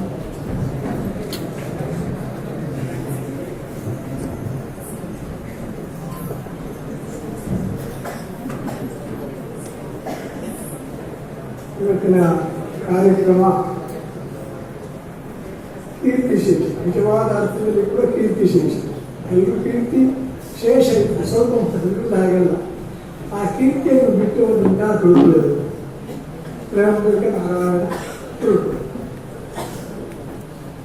ಬಹುಶಃ ಕನ್ನಡ ಸಾಹಿತ್ಯದ ಅಪಾರ ಅಧ್ಯಯನ ಮಾಡಿ ಅನೇಕ ಪ್ರಬಂಧಗಳನ್ನು ಬರೆದು ಅನೇಕ ಕೃತಿಗಳನ್ನು ಬರೆದು ಇಷ್ಟು ಬಂದು ಕೂಡ ಯಾರಿಗೂ ಗೊತ್ತಿಲ್ಲ. ಅವರೆಲ್ಲ ಹಾಗೆ ನಾನು ಬರೀತಿದ್ದೆ. ಋಷಿ ಅಂತ ಬರ್ತಕ್ಕಂಥ ಮೊತ್ತ ಮೊದಲಿಗೆ ಆ ದಿವ್ಯ ಕ್ಷೇತ್ರವನ್ನು ಸ್ಮರಿಸ್ತೇನೆ. ಸಾಷ್ಟಾಂಗ ಪ್ರಣಾಮಗಳನ್ನು ಸಲ್ಲಿಸ್ತೇನೆ. ನನಗೆ ಸನ್ಮಾನಗಳ ವಿಷಯದ ನಂತರ ಎಲರ್ಜಿ. ಸನ್ಮಾನಗಳನ್ನು ಸ್ವೀಕರಿಸಲು ಭಯ ಜಾಸ್ತಿ, ಯಾಕೆಂದರೆ ಅಪಾರ್ಥ ಆಗುವ ಸಾಧ್ಯತೆ ಇರುತ್ತೆ. ಆದರೆ ತುಳುಕುಳೆಯವರ ದೊಡ್ಡ ವ್ಯಕ್ತಿತ್ವ ಮತ್ತು ಪುಟ್ಟರವರು ಕನ್ನಡ ಸಾಹಿತ್ಯ ಪರಿಷತ್ತು ಶ್ರೀನಾಥ ನನ್ನ ಮತ್ತೆ ವ್ಯಕ್ತಿತ್ವಗೊಳ್ಳಿಕ್ಕೆ ಅವರು ಕಾಯಿಲ್ಲ. ಹಾಗೆ ನೆಲ್ಲ ನಿಮ್ಮ ಮುಂದೆ ಅಪರಾಧಿ ಅಂತ ಬಂದು ನಿಂತಿದ್ದೇನೆ. ಸನ್ಮಾನ ಎಂಬುದು ತುಂಬ ದೊಡ್ಡ ಸಂಗತಿ. ನಮ್ಮನ್ನು ಕ್ಷಣ ಕ್ಷಣಕ್ಕೂ ಆತ್ಮನಿರೀಕ್ಷೆಗೆ ತೊಡಗಿಸುವಂತಹ ಒಂದು ದೊಡ್ಡ ವಿದ್ಯಮಾನ. ಎಲ್ಲ ಕಡೆ ಸನ್ಮಾನ ಆಗ್ತದೆ, ಗೌರವ ಸಮರ್ಪಣೆ ಮಾಡ್ತಾರೆ, ಮಾಡಬೇಕು, ಮಾಡಲಾಗುತ್ತದೆ. ಇದು ಯಾಕೆ ಮಾಡ್ತಾರೆ ಅಂದರೆ ಇದೊಂದು ಪರಂಪರೆಗೆ ಸಾಗಬೇಕು. ಇವತ್ತು ಎಷ್ಟು ಜನ ನೀವು ವಿದ್ಯಾರ್ಥಿಗಳಿದ್ದೀರಿ, ನೀವು ಎಲ್ಲರೂ ಸಾಹಿತಿಗಳಾಗುವುದಿಲ್ಲ ಖಂಡಿತ. ಇದರಲ್ಲಿ 5% ಸಾಹಿತಿಗಳು. ಆದರೆ ಆ ಸಾಹಿತಿಗಳು ಏನಾದರೂ ಕೃತಿಗಳನ್ನು ರಚಿಸಿದರೆ, ಆ ಕೃತಿಗಳನ್ನು 4 ಜನ ತೆಗೆದು ಓದಿದರೆ ಏನೋ ಒಂದು ಬರುತ್ತೆ. ಹಾಗೆ ಆ ನೀರು ಇಷ್ಟೇ. ಈಗ ದತ್ತಿಗಳು ಎಷ್ಟೋ ಸಾಹಿತ್ಯ ಪರಿಷತ್ತಿನ ಎಷ್ಟೋ ಕಡೆಗಳಲ್ಲಿ ದತ್ತಿಗಳು 1000 ದತ್ತಿಗಳುಂಟು. ಆದರೆ ಅದನ್ನು ಕೊಡುವವರು ಇಲ್ಲ, ತಗೊಳ್ಳುವವರು ಇಲ್ಲ. ಕೊಡುಗೆ ಮಾಡ್ತಾರೆ. ಇದೊಂದು ಈ ಸಂದರ್ಭದಲ್ಲಿ ಕನ್ನಡ ಸಾಹಿತ್ಯ ಪರಿಷತ್ತಿನ ಬೆಳ್ತಂಗಡಿ ಶಾಖೆಗೆ ಶ್ರೀ ಧರ್ಮಸ್ಥಳ ಮಂಜುನಾಥೇಶ್ವರ ಪದವಿ ಪೂರ್ವ ಕಾಲೇಜಿನ ಪ್ರಿನ್ಸಿಪಾಲ್ರಿಗೆ ಮತ್ತು ಪದಾಧಿಕಾರಿಗಳಿಗೆ ಮತ್ತು ಸಾಹಿತ್ಯ ಪ್ರೇಮಿ ನಿಮಗೆಲ್ಲರಿಗೂ ಮತ್ತೊಮ್ಮೆ ನಮಸ್ಕಾರಗಳು. ಈ ಮದುವೆ ನೀವು ಹೋಗ್ತೀವಿ, ನಮಗೆ ಮದುವೆ ಸಪ್ತಪದಿ ಇರ್ತದೆ. ನಾವು ಕೇಳಿದ 7 ಹೆಜ್ಜೆ ಹಾಕಿದ್ರೆ ಸಪ್ತಪದಿ ಸಂಸ್ಕಾರ. ನನಗೆ 7 ನಿಮಿಷ ಮಾತಾಡಿದ್ದೇನೆ. ಆಗ ಆ 7 ಹೆಜ್ಜೆಗಳನ್ನು ಇಡಲಿಕ್ಕೆ ಪ್ರಯತ್ನ ಮಾಡ್ತೇನೆ. ಇದನ್ನು ಯಾಕೆ ನಾನು ಹೇಳ್ತಾ ಇದ್ದೇನೆ ಅಂದರೆ, ಇವತ್ತಿನ ಸಾಹಿತ್ಯದ ಪೂರ್ತಿ, ಸಾಹಿತ್ಯದ ಅಗತ್ಯ, ಅದರ ಆಶಯ, ಅದರ ಮುಂದಿನ ಸವಾಲುಗಳು ಭಾರಿ ದೊಡ್ಡ ಸಂಗತಿ. ಒಂದು ಕಾರ್ಯವು ತಾನಾಗೇ ಹುಟ್ಟುಕೊಳ್ಳುವುದು, ಕಾರ್ಯ ಹುಟ್ಟಿಕೊಳ್ಳುವುದು ಭುವನದ ಭಾಗ್ಯ ಅಂತ ಹೇಳುವರು. ನಮ್ಮಲ್ಲಿ ನಮ್ಮ ಭುವನದ ಭಾಗ್ಯ ಅಂತಹ ಕಾವ್ಯ ಹುಟ್ಟುಕೊಳ್ಳುವುದು. ಅಂತಹ ಒಂದು ಸುದೀರ್ಘವಾದ ಕಾವ್ಯ ಪರಂಪರೆ ಪಂಪನಿಗಿಂತಲೂ ಮೊದಲೇ ಉಂಟು. ನಾವು ಟೆಕ್ಸ್ಟ್ ಪುಸ್ತಕವನ್ನು ಪಂಪ ಅಂತ ಹೇಳ್ತೇವೆ. ಆದರೆ ಶಬ್ದಮಣಿ ದರ್ಪಣ ಪುಕ್ಕದಲ್ಲಿ ತಗೊಂಡು ನೋಡಿದರೆ ಕವಿರಾಜ, ಶಬ್ದಮಣಿ ದರ್ಪಣ ಕವಿರಾಜ ಮಾಡಿ ಎಷ್ಟೆಷ್ಟು ಕವಿಗಳು ಇದ್ರು ಅಂತ ಒಂದು ಲಿಸ್ಟೇ ಕೊಡ್ತಾನೆ. ಅಂದರೆ ಒಂದು ದೊಡ್ಡ ಪರಂಪರೆ ಕನ್ನಡ ಸಾಹಿತ್ಯದ್ದು. ಅದು ರವಿ ಬೆಳವರೆಗೆ ಅದನ್ನು ದಾಟಿಕೊಂಡು ಮುಂದೆ ಬಂದು ತುಂಬ ಶಾಖೆಗಳುಂಟು. ನಾವು ಇದು ಸರಿಯಿಲ್ಲ, ಅದು ಸರಿಯಿಲ್ಲ ಅಂತ ಸಾಹಿತ್ಯದಲ್ಲಿ ಹೇಳುತ್ತಿಲ್ಲ. ಸಾಹಿತ್ಯ ಅಂತ ಅಭಿವ್ಯಕ್ತಿ, ಎಕ್ಸ್ಪ್ರೆಷನ್, ಮ್ಯಾನಿಫೆಸ್ಟೇಷನ್. ನಮ್ಮ ಅಭಿವ್ಯಕ್ತಿಗೆ ಯಾವುದು ಯಾರು ಕಡ್ಡಾಯ ಸುಪ್ರೀಂ ಕೋರ್ಟ್ನವರು ಏನು ಹೇಳಲಿಕ್ಕಾಗುವುದಿಲ್ಲ. ಹಾಗಾಗಿ ಇವತ್ತು ಸೋಷಿಯಲ್ ಮೀಡಿಯಾದಲ್ಲಿ ಎಲ್ಲರೂ ಕವಿಗಳು. ಒಂದು ಪದ್ಯ ಬರೆದವನು ಕವಿಯೇ, ಒಂದು ಕಾಲದಲ್ಲಿ ಅವನು ಹಾಕ್ತದಾಗಲಿ, ಒಂದು ಕೃತಿ ಬಂದರೆ ಅವನು ಕೃತಿಕಾರ, ಸಾಹಿತಿ, ಕವಿ ಎಲ್ಲ ಆಗಿರ್ತಾನೆ. ಇದು ದುರಂತ. ಇದು ಯಾರು ವೈಯಕ್ತಿಕ ಚಿಂತೆ ಅಲ್ಲ. ಆದರೆ ಸಾಹಿತ್ಯ ಅನ್ನೋದು ಅಷ್ಟು ಸರಳ ವಿಷಯ ಅಲ್ಲ, ದೊಡ್ಡ ಸಂಗತಿ. ಇಲ್ಲಿ ನಾನು ಪುನಃ ತುಳುಕುಳಿಯವರ ಬಗ್ಗೆ ಒಂದು ಮಾತು ಮಾತಾಡಿ ಅದಕ್ಕೆ ಸಮಾಪನ ಮಾಡ್ತೀನಿ. ತುಳುಕುಳಿಯವರು ಎಲ್ಲರೂ ಬಂದಾಗ ಗೊತ್ತವರೇ ಅಲ್ಲ. ಮತ್ತೆ ತಾನು ಬರ್ತದ್ದನ್ನು ಅವರೆಲ್ಲರಿಗೂ ಅವರಾಗಿ ಪುಸ್ತಕ ಮಾಡಿ ಹೆಚ್ಚಿದ್ದಾರೆ ಅಂತ ಬಿಟ್ಟರೆ ಅವರಿಗೆ ಅಷ್ಟು ಅದರಲ್ಲಿ ವಿಶೇಷ ಆಸಕ್ತಿ ಇರಲಿಲ್ಲ. ಅವರು ನಿಜವಾಗಿ ಅದೊಂದು ಅಕ್ಷರ ಋಷಿ, ಕವಿ ಋಷಿ ಆದವರಿಗೆ ಮಾತ್ರ ಕಾವ್ಯ ಬರೆಯುವ ಸಾಮರ್ಥ್ಯ ಬರುವಂಥದ್ದು ಅಂತ ನಮ್ಮ ಹಿಂದಿನವರಿಂದ ಅವರ ಪುಸ್ತಕಗಳು ಬೆಳಕು ಗೊತ್ತಿದೆ. ನಾನು ಓದಿದ್ದೇನೆ. ಅವರೆಲ್ಲ ಕೃತಿಗಳನ್ನು ನಾನು ಕೊಡ್ತಿದ್ರು. ಅಷ್ಟು ದೊಡ್ಡ ಮನುಷ್ಯರು. ನಾನು ಅದನ್ನು ಒಂದು ಮೌನವಾಗಿ ಅವರು ಯಾವಾಗ ನೋಡಿದ್ರು ಅಧ್ಯಯನದಲ್ಲಿ ಈ ಜಗತ್ತಿನಲ್ಲಿ ವಿವೇಕ ಬೇಕಾದಷ್ಟು ಕಾಲೇಜು, ಅವಕಾಶ, ಸೌಕರ್ಯ, ದುಡ್ಡು ಎಲ್ಲ ಉಂಟು. ಆದರೆ ನಾವು ಅಧ್ಯಯನ ಮಾಡ್ತೇವೆ ಅಂತ ಕೇಳಿದ್ರೆ ಅವರು ಪ್ರೊಫೆಸರ್ ಹೇಳ್ತಾರೆ, ಅಧಿಪತಿ ಆ ಸೀಮಿತವಾಗಿ ಮಾತನಾಡಿರ್ತೇವೆ. ಅದನ್ನು ಆಚೆ ನಾವು ಹೋಗುದಿಲ್ಲ. ಇದು ಸ್ವಾಧ್ಯಾಯ, ಸೆಲ್ಫ್ ಸ್ಟಡಿ, ಸ್ವಾಧ್ಯಾಯ. ಒಬ್ಬ ಮನುಷ್ಯನಿಗೆ ಆಸಕ್ತಿ ಇರುವುದು ಹೌದಾದರೆ, ಆ ಆಸಕ್ತಿಯ ಬೆನ್ನು ಹಿಡಿದು ಹೋಗುವುದಾದರೆ ಈ ಪ್ರಪಂಚ ಅದ್ಭುತ. ಇಲ್ಲಿ ಏನಿದೆ, ಒಂದು ಹಲವಾರು ವಿಚಾರಗಳುಂಟು. ನಮ್ಮ ಸಾಹಿತ್ಯದಲ್ಲಿ ನಾಟಕ ಉಂಟು, ಕವಿತೆ ಉಂಟು, ಪ್ರಬಂಧ ಉಂಟು, ಶಾಸ್ತ್ರಗಳುಂಟು, ಮೀಮಾಂಸೆ ಉಂಟು, ವಿಮರ್ಶೆ ಉಂಟು, ಎಲ್ಲ ಉಂಟು. ಇದನ್ನು ಆಯ್ದುಕೊಳ್ಬೇಕಾದ್ರೆ ಕೆಲವು ಬೇಸಿಕ್ ಸ್ಟ್ರಕ್ಚರ್, ಕೆಲವು ನಿಯಮಗಳಿದ್ದ ಹಾಗೆ ಆ ಸಾಹಿತ್ಯದ ಗಂಭೀರತೆಯನ್ನು ಅರ್ಥ ಮಾಡಿಕೊಂಡು ನಾವು ತಯಾರಾಗಬೇಕು. ಅದಕ್ಕೆ ನಿಮ್ಮಲ್ಲಿ ಒಂದೇ ನನ್ನ ಕಳಕಳಿಯ ಪ್ರಾರ್ಥನೆ. ಯಾರೇ ಕವಿತೆ ಬರಿಬಾರ್ದು ಅಂತಲ್ಲ, ಒಂದು ಕವಿತೆ ಬರೀಲಿಕ್ಕೆ ಮೊದಲು ಒಂದು 100 ಸಲ ಆಲೋಚನೆ ಮಾಡಿ ಮತ್ತೆ ಬರೀಲಿ. ನಾನು ಅಲ್ಲಿ ಹೋದೆ, ನಿಂತಲ್ಲಿ ಕಂಡೆ ಕವಿತೆ ಆಗುವುದು. ಕವಿತೆ ಒಂದು ಕವಿತೆ ಅಲ್ಲ. ನಾವು ಎಷ್ಟೋ ಯಾವುದನ್ನು ಕವಿತೆ ಉದಾಹರಣೆಗಳನ್ನು ಕೊಡಬಹುದು. ಈಗ ಚಲನಚಿತ್ರ ಸಂಗೀತ ಕೂಡ ತುಂಬ ಅದರ ಅರಿವು ಮುಂದೆ ಹೋಗ್ತಾದ್ರೆ ಮಾಲಿನ್ಯತೆ ಜಾಸ್ತಿ ಆಗ್ತದೆ. ಅದರ ಪ್ರಗತಿಯ ಲಕ್ಷಣ. ಹಾಗೆ ಕಾವ್ಯದ ಒಂದೊಂದು ಶಾಖೆಗಳು ಇಲ್ಲಿವರೆಗೂ ಉಂಟು. ಹಾಗಾಗಿ ಈ ಕಾವ್ಯದ ಉದ್ದೇಶ, ಅದರ ವ್ಯಾಪ್ತಿ ತಿಳ್ಕೊಂಡು ನಾವು ಒಂದು ಕಾವ್ಯದ ವಿಮರ್ಶೆಗೆ ಹೊರಟ್ರೆ ಅದೇ ಬಹುಶಃ ಸಾಹಿತ್ಯಕ್ಕೆ ನಾವು ಮಾಡುವ ಒಂದು ದೊಡ್ಡ ಏನಿರ್ತದೆ ನಮ್ಮ ಒಂದು ಕಾಣಿಕೆ. ಹಾಗಾಗಿ ಹೆಚ್ಚಿನ ಕವಿಗಳು ಈ ಚುಟುಕ ಬರೆಯುವುದು ಸದ್ಯಕ್ಕೆ ಒಂದು 10 ವರ್ಷ ಬರೆಯುವುದನ್ನು ನಿಲ್ಲಿಸಿದ್ರೆ ಇದು ನಾನು ಯಾಕೆ ಹೇಳ್ತೇನೆ ಅಂದರೆ, ಸಾಹಿತ್ಯದ ಮೌಲ್ಯ ಮತ್ತು ಘನತೆಯನ್ನೇ ನಾವು ತಗ್ಗಿಸಿ ಬರೆಯುವುದಾದರೆ ಇಲ್ಲಿ ಕೆಲವರು ಮುಕ್ತಕ ಅಂತ ಬರೀತಾರೆ. ಆ ಮುಕ್ತಕದ ಲಕ್ಷಣವೇ ಇರುವುದಿಲ್ಲ. ಅದನ್ನು ಅವರು ಮುಕ್ತಕ ಅಂತ ಕರೀತಾರೆ. ಅದನ್ನು ಹೊಗಳುವವರಿದ್ದಾರೆ, ಅದಕ್ಕೆ ರಿಯಾಕ್ಷನ್ ಹಾಕುವವರಿದ್ದಾರೆ. ಇದು ನಮ್ಮ ದುರಂತ. ನಮ್ಮ ಸೋಷಿಯಲ್ ಮೀಡಿಯಾದಲ್ಲಿ ಇವತ್ತು ನೋಡಿ, ನೀವು ವಾಟ್ಸಪ್ ತಗೊಂಡ್ರೆ ಅದೆಲ್ಲ ನಾನಾ ರೀತಿ ನೀವು ಯಾವ ಇನ್ಫಾರ್ಮೇಶನ್ ಇದೆ. ಆದರೆ ತುಳುಕುಳಿಯವರ ಲೇಖನದಲ್ಲಿ ಒಂದೊಂದನ್ನು ನೀವು ನೋಡಿ. ನಾನು ಒಂದು ಯೂನಿವರ್ಸಿಟಿಯಲ್ಲಿ ಬೇಕಾದ್ರೆ ಅದರ ಬಗ್ಗೆ ಒಂದು ವಿಚಾರ ಸಂಕಿರಣ ಮಾಡಬೇಕು. ಒಂದೊಂದು ಸಬ್ಜೆಕ್ಟು ಬೇರೆ, ಮತ್ತು ಆ ಒಂದೊಂದು ಸಬ್ಜೆಕ್ಟು ಕೂಡ ಡಾಕ್ಟರೇಟ್ ಮಾಡುವಷ್ಟು ಪರಿಕರ ನಾನು ಸೇರುವುದು. ಹೀಗೆ ಸಾಹಿತ್ಯದ ಇತಿಹಾಸ, ಸಾಹಿತ್ಯದ ಪರಂಪರೆಯನ್ನು ತಿಳಿದುಕೊಳ್ಳದೆ ಸಾಹಿತ್ಯದ ಮೇಲೆ ಮಾತಾಡುವುದಾಗಲಿ ಅದರ ಬಗ್ಗೆ ಹೇಳುವುದಾಗಲಿ ಸ್ವಲ್ಪ ಒಳ್ಳೆಯದಲ್ಲ. ನಾನು ಯಾಕೆ ಹೇಳ್ತೇನೆ ಅಂದರೆ, ನಿಮಗೆ ಪತ್ರಿಕೋದ್ಯಮ ಅಂದರೆ ಒಂದು ಅವಸರದ ಸಾಹಿತ್ಯ ಅಂತ ನಮಗೆ ಹೆಸರು. ನಾವು ಸಾಹಿತಿಗಳ ಆದರೆ 40-50 ವರ್ಷಗಳನ್ನ ಪತ್ರಿಕಾ ವ್ಯವಸಾಯದಲ್ಲಿ ಸಾವಿರಾರು ಲೇಖಕರನ್ನು ಕಂಡಿದ್ದೇನೆ, ಅವರ ಲೇಖನ ಎಡಿಟ್ ಮಾಡಿದ್ದೇನೆ. ನಮ್ಮಲ್ಲಿ ಎಲ್ಲ ಮಾದರಿ ಇದ್ದವರು ಯಾರೆಂದರೆ ಪಾಗಲ್ ಅಂತ ಹೇಳಿದ್ರು. ಕಸ್ತೂರಿ ಅಂತ ಒಂದು ಡೈಜೆಸ್ಟ್ ಇತ್ತು, ಈಗ ನೀವು ನೋಡಲಿಕ್ಕೂ ಕೆಲವರು ಕಸ್ತೂರಿ ಈಗ ಬರ್ತಾ ಇದೆ. ಪಾಗಮಾಚಾರ್ಯ ಅಂತ ಇದ್ರು. ಪಾಗಮಾಚಾರ್ಯರು ಪದಾರ್ಥ ಚಿಂತಾಮಣಿ ಅಂತ ಬರೀತಿದ್ರು, ಸಣ್ಣ. ಅದರಿಂದ ಅವರು ಎಷ್ಟು ಅದರ ಗಾಢತೆ, ಅದರ ಪ್ರಬುದ್ಧತೆ. ಈ ಇಂಗ್ಲಿಷ್ ಸಾಹಿತ್ಯದಲ್ಲಿ ಏನಾಗಿದೆ ಅಂದರೆ, ಪಾಪ್ಯುಲರ್ ಲಿಟ್ರೇಚರ್ ಅನ್ನೋದು ಬೇರೆ, ಪಾಪ್ಯುಲಿಸ್ಟ್ ಲಿಟ್ರೇಚರ್ ಅದು ಬೇರೆ, ನಿಜವಾದ ಲಿಟ್ರೇಚರ್ ಬೇರೆ. ಈಗ ಸಿನಿಮಾದ ಕಥೆ ಅಲ್ಲೂ ಹೌದು, ಸೀರಿಯಲ್ ಹೌದು, ಎಷ್ಟು ಪರ್ಸೆಂಟು? 10% ಅಲ್ಲ.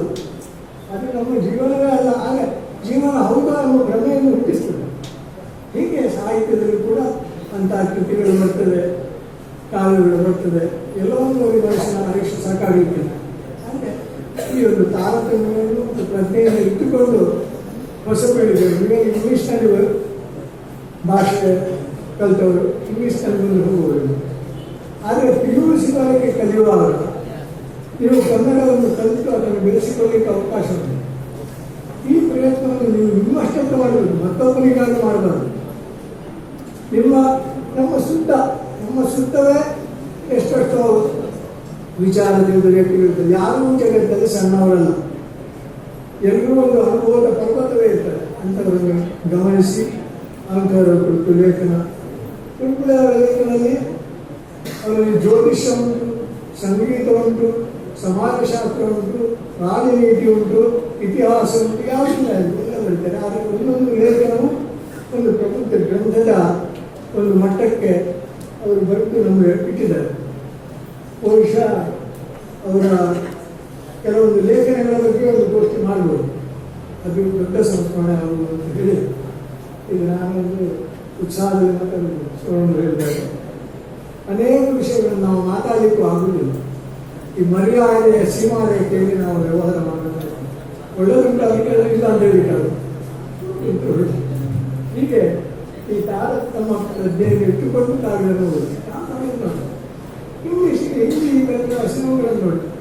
ಈಗ ಸಿನಿಮಾಗಳಲ್ಲಿ ನನ್ನಂತವರಿಗೆ ಕಾಣಲು ಒಂದು ಹೊಗೆ ಮತ್ತು ಬೂಟ್ಸ್, ಅದು ಪಂಪ್ ಶೂ ಹಾಕಿ ಅವರು ಮುಂದೆ ಇಡ್ತಾರೆ ಕಾಲು, ಅದನ್ನು ಒಂದು 10 ನಿಮಿಷ ನಾವು ನೋಡಬೇಕು.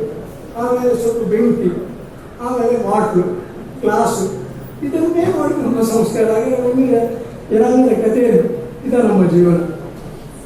ಇದೆಲ್ಲ ಕಾವ್ಯ, ಇದೆಲ್ಲ ಅದು ಬ್ರಹ್ಮವನ್ನು ಹೇಳಿದಾಗ ಬ್ರಹ್ಮ ಏನು ಏನು ಅಂತ ಹೇಳಿಕ್ಕಾಗಿಲ್ಲ, ಅದು ಇದಲ್ಲ ಅಂತ ಹೇಳಿಕ್ಕಾಗಿಲ್ಲ. ಇದ ಅಲ್ಲ, ಚೆಂಡ ಅಲ್ಲ, ಪರ್ವತವು ಅಲ್ಲ, ನೇತಿ ಇದಲ್ಲ ಅಂತ ನಾವು ಕಲಿಯುವುದು ಹಾಗೆ. ಯಾವುದು ಇದೆ ಅಲ್ಲ ಅಂತ ತಿಳಿದ್ರೆ ಅದನ್ನು ಅಲ್ಲಿಗೆ ಬಿಟ್ಟು ಹೊಸ ಅನ್ವೇಷಣೆ ಮಾಡುವ. ನಾನೊಬ್ಬ ಪಂಡಿತ ವಿದ್ವಾಂಸ ಅಂತ ಹೇಳೋದಲ್ಲ, ತುಂಬ ಕಾಲದಿಂದ ನಾನು ಇವಾಗ ಹೇಳ್ತಾ ಇದ್ದೇನೆ.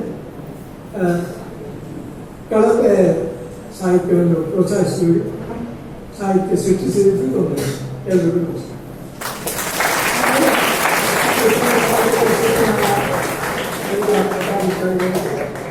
ಮುಖ್ಯವಾಗಿ ಶ್ರೀನಾಥರಿಗೆ, ನಮ್ಮ ಸ್ನೇಹಿತರಿದ್ದಾರೆ, ಅವರು ಸಾಹಿತ್ಯ ಸಮ್ಮೇಳನದಲ್ಲಿ ಯಾವುದು ಮಾಡ್ತಾರೆ. ಮತ್ತು ಚಾರ್ಮಾಡಿ ಅಂತ ಒಂದು ತುಂಬ ಚೆನ್ನಾಗಿ ಬರ್ತೀವಿ, ನೀವೆಲ್ಲ ಓದಿರ್ಬೋದು. ಮತ್ತು ಅವರಿಗೆ ನಮ್ಮ ಪ್ರಿನ್ಸಿಪಾಲ್ಗೆ ಖಂಡಿತ ಅಂದರೆ ಉತ್ತರ ಏನೋದಲ್ಲ ಹಾಗೆ. ನಮ್ಮ ಇದೇ ಸ್ನೇಹಿತರು ಸುಧಾರಿದ್ದಾರೆ. ಇವರಿಗೌಡ ಭಾಷಣ ನಾನು ಕೇಳಿದ್ದೇನೆ. ನಮಸ್ಕಾರ ಹೇಳಿ ನಮ್ಮ ಮಾತಾಡೋದು 7 ಹೆಚ್ಚು ಹಾಕಿ 15-25 ಬಂದಿದೆ. ಅದನ್ನು ಕಲಿಸಿ ಅಂತ ಹೇಳಿ ನನ್ನ ಮಾತು ನಮಸ್ಕಾರ. ನಮಸ್ಕಾರ ಹೇಳ್ತೇನೆ, ಹೇಳುವುದು ಪರಂಪರೆ ಅಲ್ಲ ಅಂತ ಹೇಳ್ತೇನೆ. ಅಲ್ಲಿ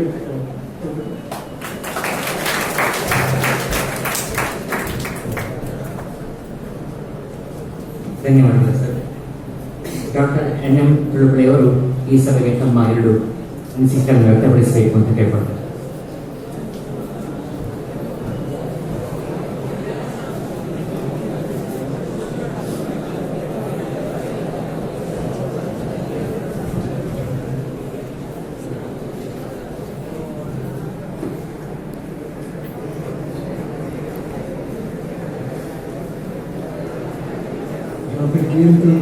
ನೆನಪು ಪ್ರತಿಪನ್ಯಾಸ ಸನ್ಮಾನ ಈ ಕಾರ್ಯಕ್ರಮದ ವೇದಿಕೆಯಲ್ಲಿರುವ ಇವತ್ತಿನ ಈ ಕಾರ್ಯಕ್ರಮದ ಅಧ್ಯಕ್ಷರಾದ ಡಾಕ್ಟರ್ MP ಶ್ರೀನಾಥ್ ಅವರೇ, ಈ ಕಾರ್ಯಕ್ರಮದ ನಿರ್ವಾಹಕರಾದ ಶ್ರೀ ಸುನೀಲ್ ಪಂಡಿತ್ ಅವರೇ,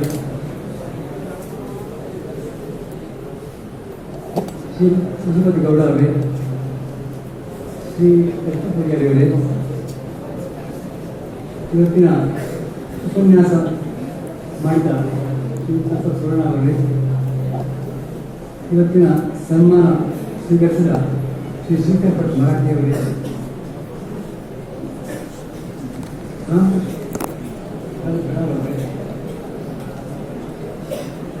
ಇಲ್ಲಿ ಎದುರಿರುವ ಎಲ್ಲ ಮಾನ್ಯರೇ, ಪತ್ರಕರ್ತ ಮಿತ್ರರೇ, ಇಲ್ಲಿಯ ಈ ಕಾಲೇಜಿನ ಉಪನ್ಯಾಸಕರು, ವಿದ್ಯಾರ್ಥಿಗಳೇ,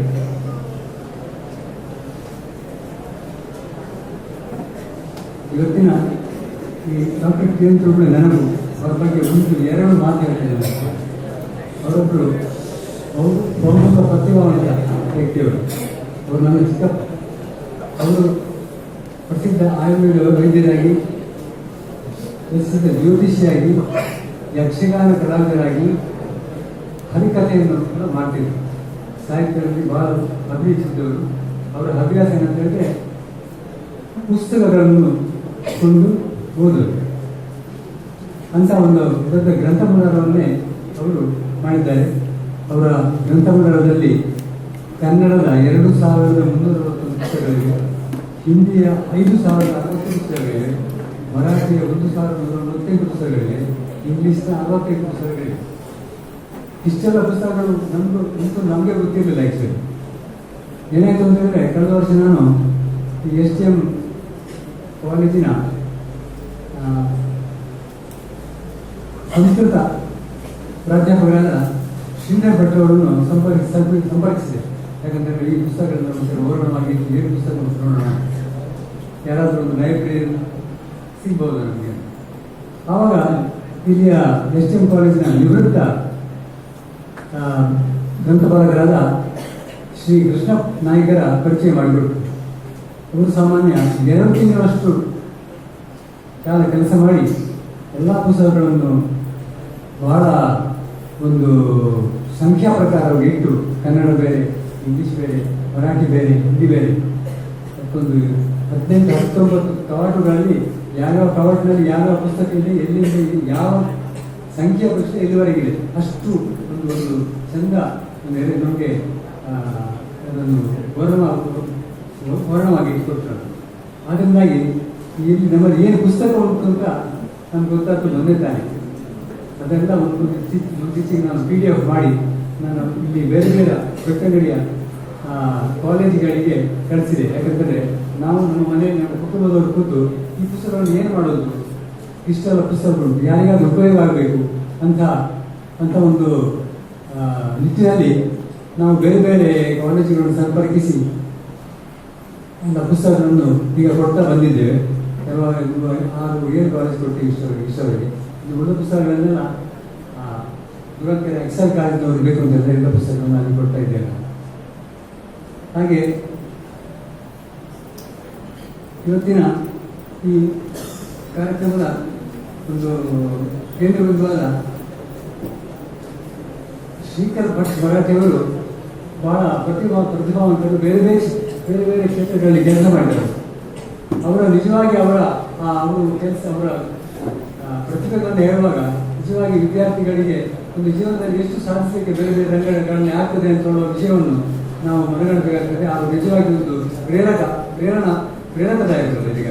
ಹಾಗೆ ನಮ್ಮ ಸಂಪತ್ ಸುವರ್ಣ ಕೂಡ ಬಹಳ ಸುಲಭವಾಗಿ ಏನು ಸಾಹಿತ್ಯ ಎಂಬುದನ್ನು ಯಾವ ರೀತಿ ನಾವು ಮಕ್ಕಳು ಮಾಡಿಕೊಡ್ಬೋದು, ಅವರ ವಿದ್ಯಾರ್ಥಿ ಜೀವನದಲ್ಲಿ ಹೇಗೆ ಅವರು ಸಾಹಿತ್ಯ ಕ್ಷೇತ್ರಕ್ಕೆ ಬಂದರು ಅಂತ ಹೇಳೋದನ್ನು ಕೂಡ ಬಹಳ ಚಂದವಾಗಿ ವಿವರಿಸಿದ್ದೇವೆ ಸರ್. ಇವತ್ತಿನ ಇನ್ನೊಂದು ಈ ಬಹಳ ಪ್ರತಿ ವರ್ಷ ಆಚರಿಸುವ ಮಾಡುವಂಥ ಈ ಕೂಡ ಡಾಕ್ಟರ್ ಕಿರಣ್ ನೆನಪು ಮತ್ತು ಪ್ರತಿಪನ್ಯಾಸ ಸನ್ಮಾನವನ್ನು ಡಾಕ್ಟರ್ ಜಿಲ್ಲಾ ಕನ್ನಡ ಸಾಹಿತ್ಯ ಪರಿಷತ್ನವರು ಬಹಳ ಪ್ರೀತಿಯಿಂದ, ಬಹಳ ಅಚ್ಚುಕಟ್ಟಿನಿಂದ ಈ ಸರ್ತಿ ಕೂಡ ಮಾಡಿದ್ದಾರೆ.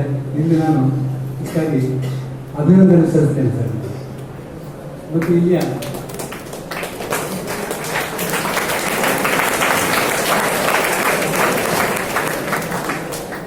ವಿದ್ಯಾರ್ಥಿಗಳಿಗೆ ನಾನು ಶುಭವನ್ನು ಕೋರಿ ನನಗೆ ಈ ಅವಕಾಶಕ್ಕಾಗಿ ಎಲ್ಲರಿಗೂ ವಂದಿಸಿ ನನಗೆ ಮಾತನಾಡ್ತೀನಿ.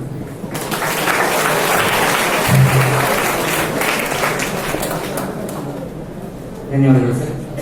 ದಕ್ಷಿಣ ಕನ್ನಡ ಜಿಲ್ಲಾ ಕನ್ನಡ ಸಾಹಿತ್ಯ ಪರಿಷತ್ತಿನ ಅಧ್ಯಕ್ಷರು, ಇಂದಿನ ಈ ಕಾರ್ಯಕ್ರಮದ ಅಧ್ಯಕ್ಷತೆ ವಹಿಸಿರುವ ಡಾಕ್ಟರ್ MP ಶ್ರೀನಾಥ್ ಅವರು ಅಧ್ಯಕ್ಷೀಯ ನೆಲೆಯಲ್ಲಿ 2 ಮಾತುಗಳನ್ನು ಆಡಬೇಕು ಅಂತ ಕೇಳ್ಕೊಳ್ತಿದ್ದಾರೆ.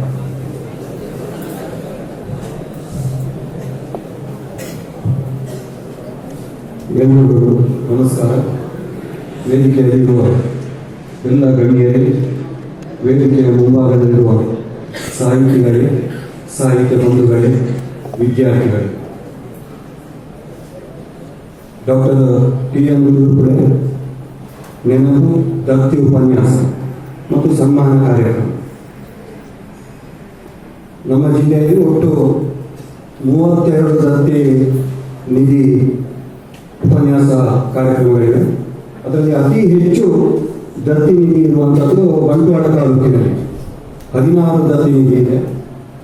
ನಮ್ಮ ಬೆಳ್ತಂಗಡಿಯಲ್ಲಿ ಒಂದೇ ದತ್ತಿ ನಿಧಿ ಇರುವುದು. ಅದು ಡಾಕ್ಟರ್ ಟಿ.ಎನ್. ತುಳುಪುಳೆ 2015ರಲ್ಲಿ ದತ್ತಿ ನಿಧಿ ಇಟ್ಟದ್ದು 50,000 ರೂಪಾಯಿಗಳನ್ನು ಕೇಂದ್ರ ಸಾಹಿತ್ಯ ಪರಿಷತ್ತಿನ ಅಲ್ಲಿ ಇಟ್ಟು ಅದರ ಒಂದು ಬಡ್ಡಿಯ ಮುಖಾಂತರ ಕಾರ್ಯಕ್ರಮ ಮಾಡಬೇಕು. ಆದರೆ ನಾವು ಆ ಬಡ್ಡಿಯಲ್ಲಿ ಕಾರ್ಯಕ್ರಮ ಮಾಡಲಿಕ್ಕೆ ಸಾಧ್ಯ, ಯಾಕಂದ್ರೆ ಬಡ್ಡಿ ಸಿಗುವಂಥದ್ದು ಬಹಳ ಕಡಿಮೆ.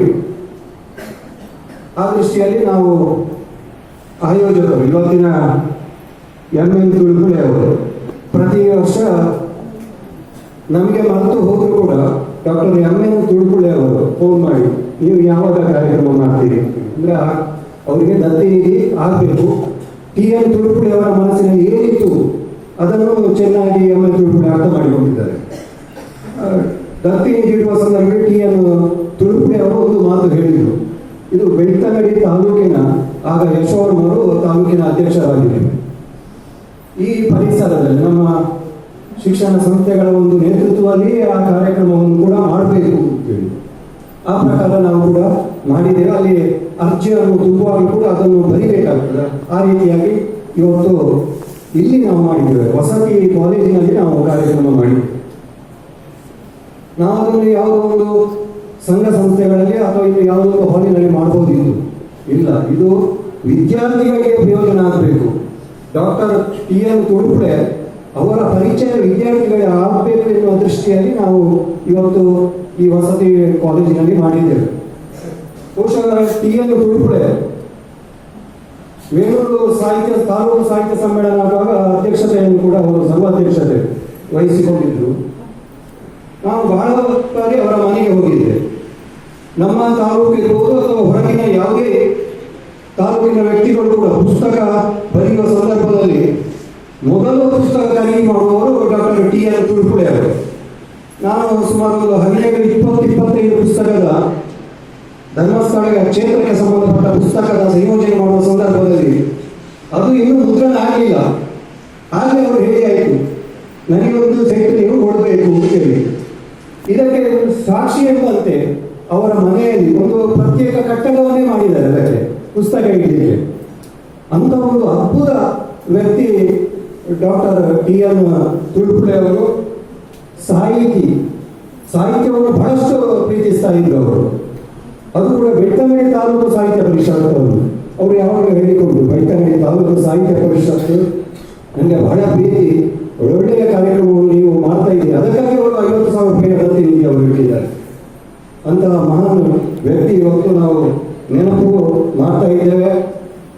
ಒಬ್ಬ ಯೋಗ್ಯ ವ್ಯಕ್ತಿಗೆ, ಸಾಧನೆ ಮಾಡಿದ ಸಾಧಕರಿಗೆ ಸಾಹಿತ್ಯದಲ್ಲಿ ಗೌರವಾರ್ಪಣೆ ಕೂಡ ಕೊಡಬೇಕು. ಆ ದೃಷ್ಟಿಯಲ್ಲಿ ಇವತ್ತು ಶ್ರೀಕಾರ ಭಟ್ ಮರಾಠೆ ಅವರು ಬೆಳ್ತಂಗಡಿ ಉಜಿರೆಯಲ್ಲಿ ಜಿಲ್ಲಾ ಸಾಹಿತ್ಯ ಸಮ್ಮೇಳನ ಮಾಡುವಾಗ ಸಂಪನ್ಮೂಲ ವ್ಯಕ್ತಿಯಾಗಿದ್ದರು. ಇವತ್ತು ಆ ಸಮ್ಮೇಳನ ಒಳ್ಳೆಯ ಉಪನ್ಯಾಸವನ್ನು ಕೂಡ ಆ ಸಂದರ್ಭದಲ್ಲಿ ಅವರು ನೀಡಿದ್ರು. ಈಗಲೂ ನನಗೆ ನೆನಪಿಗೆ ಅಂತ ಯೋಗ್ಯ ವ್ಯಕ್ತಿಯನ್ನು ಇವತ್ತು ನಾವು ಆಯ್ಕೆ ಮಾಡಿದ್ದೇವೆ. ಅವರಿಗೆ ತಾಲೂಕು ಸಾಹಿತ್ಯ ಪರಿಷತ್, ಜಿಲ್ಲಾ ಸಾಹಿತ್ಯ ಪರಿಷತ್ತಿನಿಂದ ವಿಶೇಷ ಒಂದು ಗೌರವವನ್ನು ಕೂಡ ನಾವು ಈ ದಿವಸ ಕೊಟ್ಟಿದ್ದೇವೆ. ನಾವು ಪ್ರೇರಣೆ ಸಂಪತ್ ಸುವರ್ಣ ಅವರು. ಯಾಕೆ ಇವತ್ತು ಸಂಪತ್ ಸುವರ್ಣ ಅವರು ಇಲ್ಲಿ ವಿದ್ಯಾರ್ಥಿಗಳಿಗೆ ಸಾಹಿತ್ಯದ ಬಗ್ಗೆ ಮಾತಾಡಬೇಕು, ನಾನು ಅವರ ಅನೇಕ ಭಾಷಣಗಳನ್ನು ಕೇಳಿದ್ದೆ. ಮತ್ತೆ ಹಾಗಾಗಿ ನಮಗೆ ಸಂಪರ್ಕ ಮಾಡಿ ಸಾಹಿತ್ಯದ ಬಗ್ಗೆ ಒಂದು ಒಳ್ಳೆಯ ವಿಮರ್ಶೆ ಕೂಡ ಅವರು ಮಾಡ್ತಾರೆ. ಇವತ್ತು ಅಂತ ಒಂದು ಒಳ್ಳೆಯ ವಿಮರ್ಶೆಯನ್ನು ಕೂಡ ಸಂಪತ್ ಸುವರ್ಣ ಅವರು ಮಾಡಿದ್ದಾರೆ. ನಾವು ಯಾವಾಗಲೂ ಹೇಳಿಕೊಂಡು ಕಾರ್ಯಕ್ರಮ ಮಾಡುವಾಗ ಡಾಕ್ಟರ್ ಬಿ ಯಶೋವರ್ಮ ತಾಲೂಕು ಅಧ್ಯಕ್ಷರಾಗಿರುವಾಗ ನಾವು ರಾಮಕೃಷ್ಣ ಮಠದ ಹಲವು ಬಾರಿ ಹೋಗಿದ್ದೆವು. ಸರ್, ನಾವು ಒಂದು ಕಾರ್ಯಕ್ರಮ ಮಾಡ್ತಾ ಇದ್ದೇವೆ. ಆಗ ಮೊದಲ ಪ್ರಶ್ನೆ ಫಲಶ್ರುತಿ ಏನು ಅಂತೇಳಿ. ಅವರಿಗೆ ಫಲಶ್ರುತಿ ಬೇಕು, ಸುಮ್ಮನೆ ಲೆಕ್ಕಾಚಾರಕ್ಕೆ ನಾವು ಜಿಲ್ಲೆಯಲ್ಲಿ 400 ಕಾರ್ಯಕ್ರಮ ಮಾಡಿದ್ದೇವೆ, ಅದು ಮುಖ್ಯ ಅಲ್ಲ. ಅದರ ಫಲಶ್ರುತಿ ಏನು, ಯಾವ ರೀತಿ ವಿದ್ಯಾರ್ಥಿಗಳಿಗೆ ಪ್ರಯೋಜನ ಆಗ್ತದೆ, ಆ ರೀತಿ ಯೋಚನೆ ಮಾಡ್ತಾ ಇದ್ರು. ಅದಕ್ಕಾಗಿ ನಾವು ಸಾಹಿತ್ಯ ಪರಿಷತ್ ಅದು ಕೂಡ ನಿರೀಕ್ಷೆ ಮಾಡ್ತೇವೆ ಫಲಶ್ರುತಿಯನ್ನು. ನಾವು ಮೊನ್ನೆ ಸಿದ್ದವನ ಗುರುಕುಲದಲ್ಲಿ ಸಂಸ್ಥಾಪನಾ ದಿನ ಮಾಡುವಾಗ ವಿದ್ಯಾರ್ಥಿಗಳಿಗೆ ಶ್ರೀಶಾಮ್ ಅವರು ಉಪನ್ಯಾಸ ನೀಡಿದರು. ಆ ಕಾರ್ಯಕ್ರಮ ಮುಗಿದ ಬಳಿಕ 4 ವಿದ್ಯಾರ್ಥಿಗಳು ನನ್ನ ಹತ್ತಿರ ಬಂದು ಹೇಳಿದರು, ಸರ್ ನೀವು ದಕ್ಷಿಣ ಜಿಲ್ಲೆಯಲ್ಲಿ ಎಲ್ಲಿ ಕಾರ್ಯಕ್ರಮ ಆದರೂ ಕೂಡ ಭಾನುವಾರ ಇದ್ರೆ ನಮ್ಮನ್ನು ಕರ್ಕೊಂಡು ಹೋಗಿ ಅಂತ ಹೇಳಿದ್ರು. ಇದು ಸಾಹಿತ್ಯದ ಫಲಶ್ರುತಿ. ಇಂಥ ಒಂದು ಕಾರ್ಯಕ್ರಮ ನಾವು ಮಾಡುವಾಗ ವಿದ್ಯಾರ್ಥಿಗಳು ನಮ್ಮ ಹತ್ತಿರ ಬಂದರೆ ನಮಗೆ ಕೂಡ ಬಹಳ ಸಂತೋಷ ಆಗ್ತಾ ಇದೆ. ಇವತ್ತು ಇಲ್ಲಿ ನಮ್ಮ ಯೂಟ್ಯೂಬರ್ ಇದ್ದಾನೆ ಮಹೇಂದ್ರ ಅಂತೇಳಿ, ಬಹುಶಃ ಅಲ್ಲಿ ನಿಂತಿದ್ದಾನೆ. ಅವನನ್ನು ನಾವು ಎಳನೀರು, ಇತ್ತೀಚೆಗೆ ಒಂದು ಎಳನೀರಿನಲ್ಲಿ ತುತ್ತ ತುದಿ ಕುಗ್ರಾಮ ಅಲ್ಲಿ ಸಂಪರ್ಕವಿದೆ, ನಾವು ನಿರುಪೆಯಾಗಿ ಹೋಗಿದ್ದೆವು. ಅಲ್ಲಿ ಕಾರ್ಯಕ್ರಮ ಮಾಡುವಾಗ ಅವನನ್ನು ನಾನು ಕರ್ಕೊಂಡು ಹೋಗಿದ್ದೆ. ಈಗ ಅವ ಯಾವಾಗ ಹೇಳಿಕೊಂಡು ನೀವು ಸಾಹಿತ್ಯದ ಎಲ್ಲಿ ಕಾರ್ಯಕ್ರಮ ಆದರೂ ಕೂಡ ನಾನು ಬರ್ತೇನೆ. ಇದು ಸಾಹಿತ್ಯದ ಫಲಶ್ರುತಿ. ಮಹೇಂದ್ರ ಅವರು ಇವತ್ತು ನಮ್ಮ ಇಳನೀರು ಕಾರ್ಯಕ್ರಮವನ್ನು ಅಪ್ಲೋಡ್ ಮಾಡಿದ್ದಾರೆ ಯೂಟ್ಯೂಬ್ಗೆ, ನೀವು ನೋಡಬಹುದು. ಮೊನ್ನೆ ಮಂಗಳೂರಿನಲ್ಲಿ ಒಳ್ಳೆಯ ಕಾರ್ಯಕ್ರಮ ಪುಸ್ತಕ ಬಿಡುಗಡೆ ಇದೆ, ಅದನ್ನು ಕೂಡ ಅಪ್ಲೋಡ್ ಮಾಡಿದ್ದಾರೆ. ಇವತ್ತು ಇಲ್ಲಿಯ ಕಾರ್ಯಕ್ರಮವನ್ನು ಕೂಡ ಅಪ್ಲೋಡ್ ಮಾಡ್ತಾ ಇದ್ದಾರೆ. ಇದು ವಿದ್ಯಾರ್ಥಿಗಳ ಫಲಶ್ರುತಿ. ಇಂಥ ಹಲವು ಸಾಹಿತ್ಯದ ಕಾರ್ಯಕ್ರಮಗಳು ನಿಮ್ಮ ವಿದ್ಯಾರ್ಥಿಗಳ ಪ್ರಯೋಜನಕ್ಕೋಸ್ಕರ ನಾವು ಮಾಡ್ತಾ ಇದ್ದೇವೆ. ಇವತ್ತು ಎಳನೀರಿನಲ್ಲಿ ಕಾರ್ಯಕ್ರಮ ನಾವು ಮಾಡಿದಾಗ ಅರ್ಚಿತ್ ಜೈನ್ ಎನ್ನುವಂಥ ಒಬ್ಬ ವಿದ್ಯಾರ್ಥಿಯನ್ನು ನಾವು ಹಿಡಿದು ಅವರು ಇವತ್ತು ಮಂಗಳೂರಲ್ಲಿ ಕಾರ್ಯಕ್ರಮ ಮಾಡುವಾಗ ಒಬ್ಬ ಬಂದು ನನಗೆ ಫೋನ್ ಮಾಡಿ, ಸರ್ ನನಗೊಂದು ಅವಕಾಶ ಕೊಡಿ. ನೋಡಿ ಅಲ್ಲಿ ಪ್ರೇಮ್ ಕುಮಾರ್ ಅಂದರೆ ನಮಗೆ ಗೊತ್ತಿರಲಿಲ್ಲ ಸಾಹಿತಿ, ಅವರನ್ನು ನಾವು ಪರಿಚಯ ಮಾಡಿದೆವು ನಮ್ಮ ದಕ್ಷಿಣ ಕನ್ನಡ ಜಿಲ್ಲೆಗೆ. ಅವರು ಹೇಳ್ತಾರೆ ನಿಮ್ಮ ದಕ್ಷಿಣ ಕನ್ನಡ ಜಿಲ್ಲೆಯಲ್ಲಿ ಕಾರ್ಯಕ್ರಮ ಆಗುವಾಗ ನಮ್ಮನ್ನು ಕೂಡ ಕರೆಯಿರಿ ಅಂತೇಳಿ. ನಾನು ಸಂಪನ್ಮೂಲ ವ್ಯಕ್ತಿಯಾಗಿ ಬರ್ತೇನೆ ಅಂತ ಹೇಳಿ.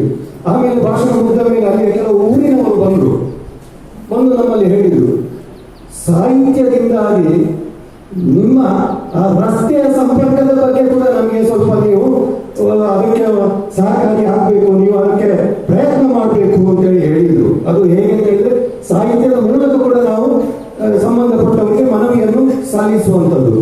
ಸಾಹಿತ್ಯ ಎನ್ನುವಂಥದ್ದು ಒಂದು ದೇಶದ ಚಿತ್ರಣವೇ ಬದಲಾಗಬಹುದು, ಒಬ್ಬ ವ್ಯಕ್ತಿಯ ಬದುಕು ಕೂಡ ಬಂಗಾರ ಆಗ್ಬೋದು. ಇಂಥ ಒಂದು ಸಾಹಿತ್ಯದ ಬಗ್ಗೆ ಇವತ್ತು ಒಳ್ಳೆಯ ರೀತಿಯ ಕಾರ್ಯಕ್ರಮ ಇವತ್ತು ನಮ್ಮ ವಸತಿ ಶಾಲೆಯಲ್ಲಿ ಆಗಿದೆ.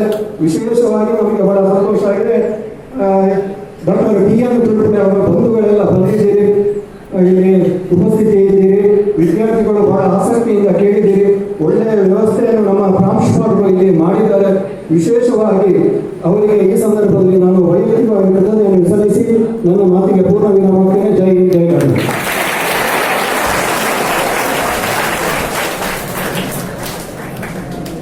ಧನ್ಯವಾದಗಳು ಸರ್. ಸಮಾರಂಭದ ಅಂತಿಮ ಹಂತ ತಲುಪಿದ್ದೇವೆ. ಕಾರ್ಯಕ್ರಮದಲ್ಲಿ ಉಪಸ್ಥಿತರಿದ್ದ ಸಮಸ್ತರಿಗೂ ಧನ್ಯವಾದಗಳ ತಿಳಿಸಬೇಕಾಗಿ ಶ್ರೀ ರಾಮಕೃಷ್ಣ ಇವರಲ್ಲಿ ಕೇಳಿಕೊಡ್ತಾ ಇದ್ದೀನಿ. ಸಮಾರಂಭದ ಅಧ್ಯಕ್ಷತೆಯನ್ನು ವಹಿಸಿದಂತಹ ಡಾಕ್ಟರ್ ಎಂ ಕೆ ಶ್ರೀನಿವಾಸರವರಿಗೆ, ದತ್ತಿನಿ ನೆನಪಿನ ಸನ್ಮಾನವನ್ನು ಸ್ವೀಕರಿಸಿದಂತಹ ವಿದ್ವಾಂಸರು ಶ್ರೀಕರ ಮರಾಠಿಯವರಿಗೆ, ವಿಶೇಷ ಉಪನ್ಯಾಸವನ್ನು ನೀಡಿದಂತಹ ಸಂಪತ್ ಸುವರ್ಣರಿಗೆ, ಕಾರ್ಯಕ್ರಮಕ್ಕೆ ಚಾಲನೆ ನೀಡಿದಂತಹ ಈ ಕಾಲೇಜಿನ ಪ್ರಾಚಾರ್ಯರು ಪಂಡಿತರವರಿಗೆ, ವಿಶೇಷವಾಗಿ ಈ ಆಯೋಜನೆ ಹಿಂದೆ ಪ್ರೇರಣೆ ಶಕ್ತಿ ತುಳುಪುಡೆ ಅವರಿಗೆ, ನಮ್ಮ ಹಿರಿಯರು ಮಾರ್ಗದರ್ಶಕರು ಕೃಷ್ಣ ಪೂಜಾರಿ ಅವರಿಗೆ, ಯದುಪತಿ ಗೌಡರಿಗೆ, ಇಲ್ಲಿ ಬಂದಂತಹ ಪತ್ರಕರ್ತರು, ಹಿರಿಯರು, ಬಂಧುಗಳಿಗೆ ಎಲ್ಲರಿಗೂ ಧನ್ಯವಾದಗಳನ್ನು ಅರ್ಪಿಸುತ್ತಾ ಕಾರ್ಯಕ್ರಮವನ್ನು ಮಾಡ್ತಾರೆ.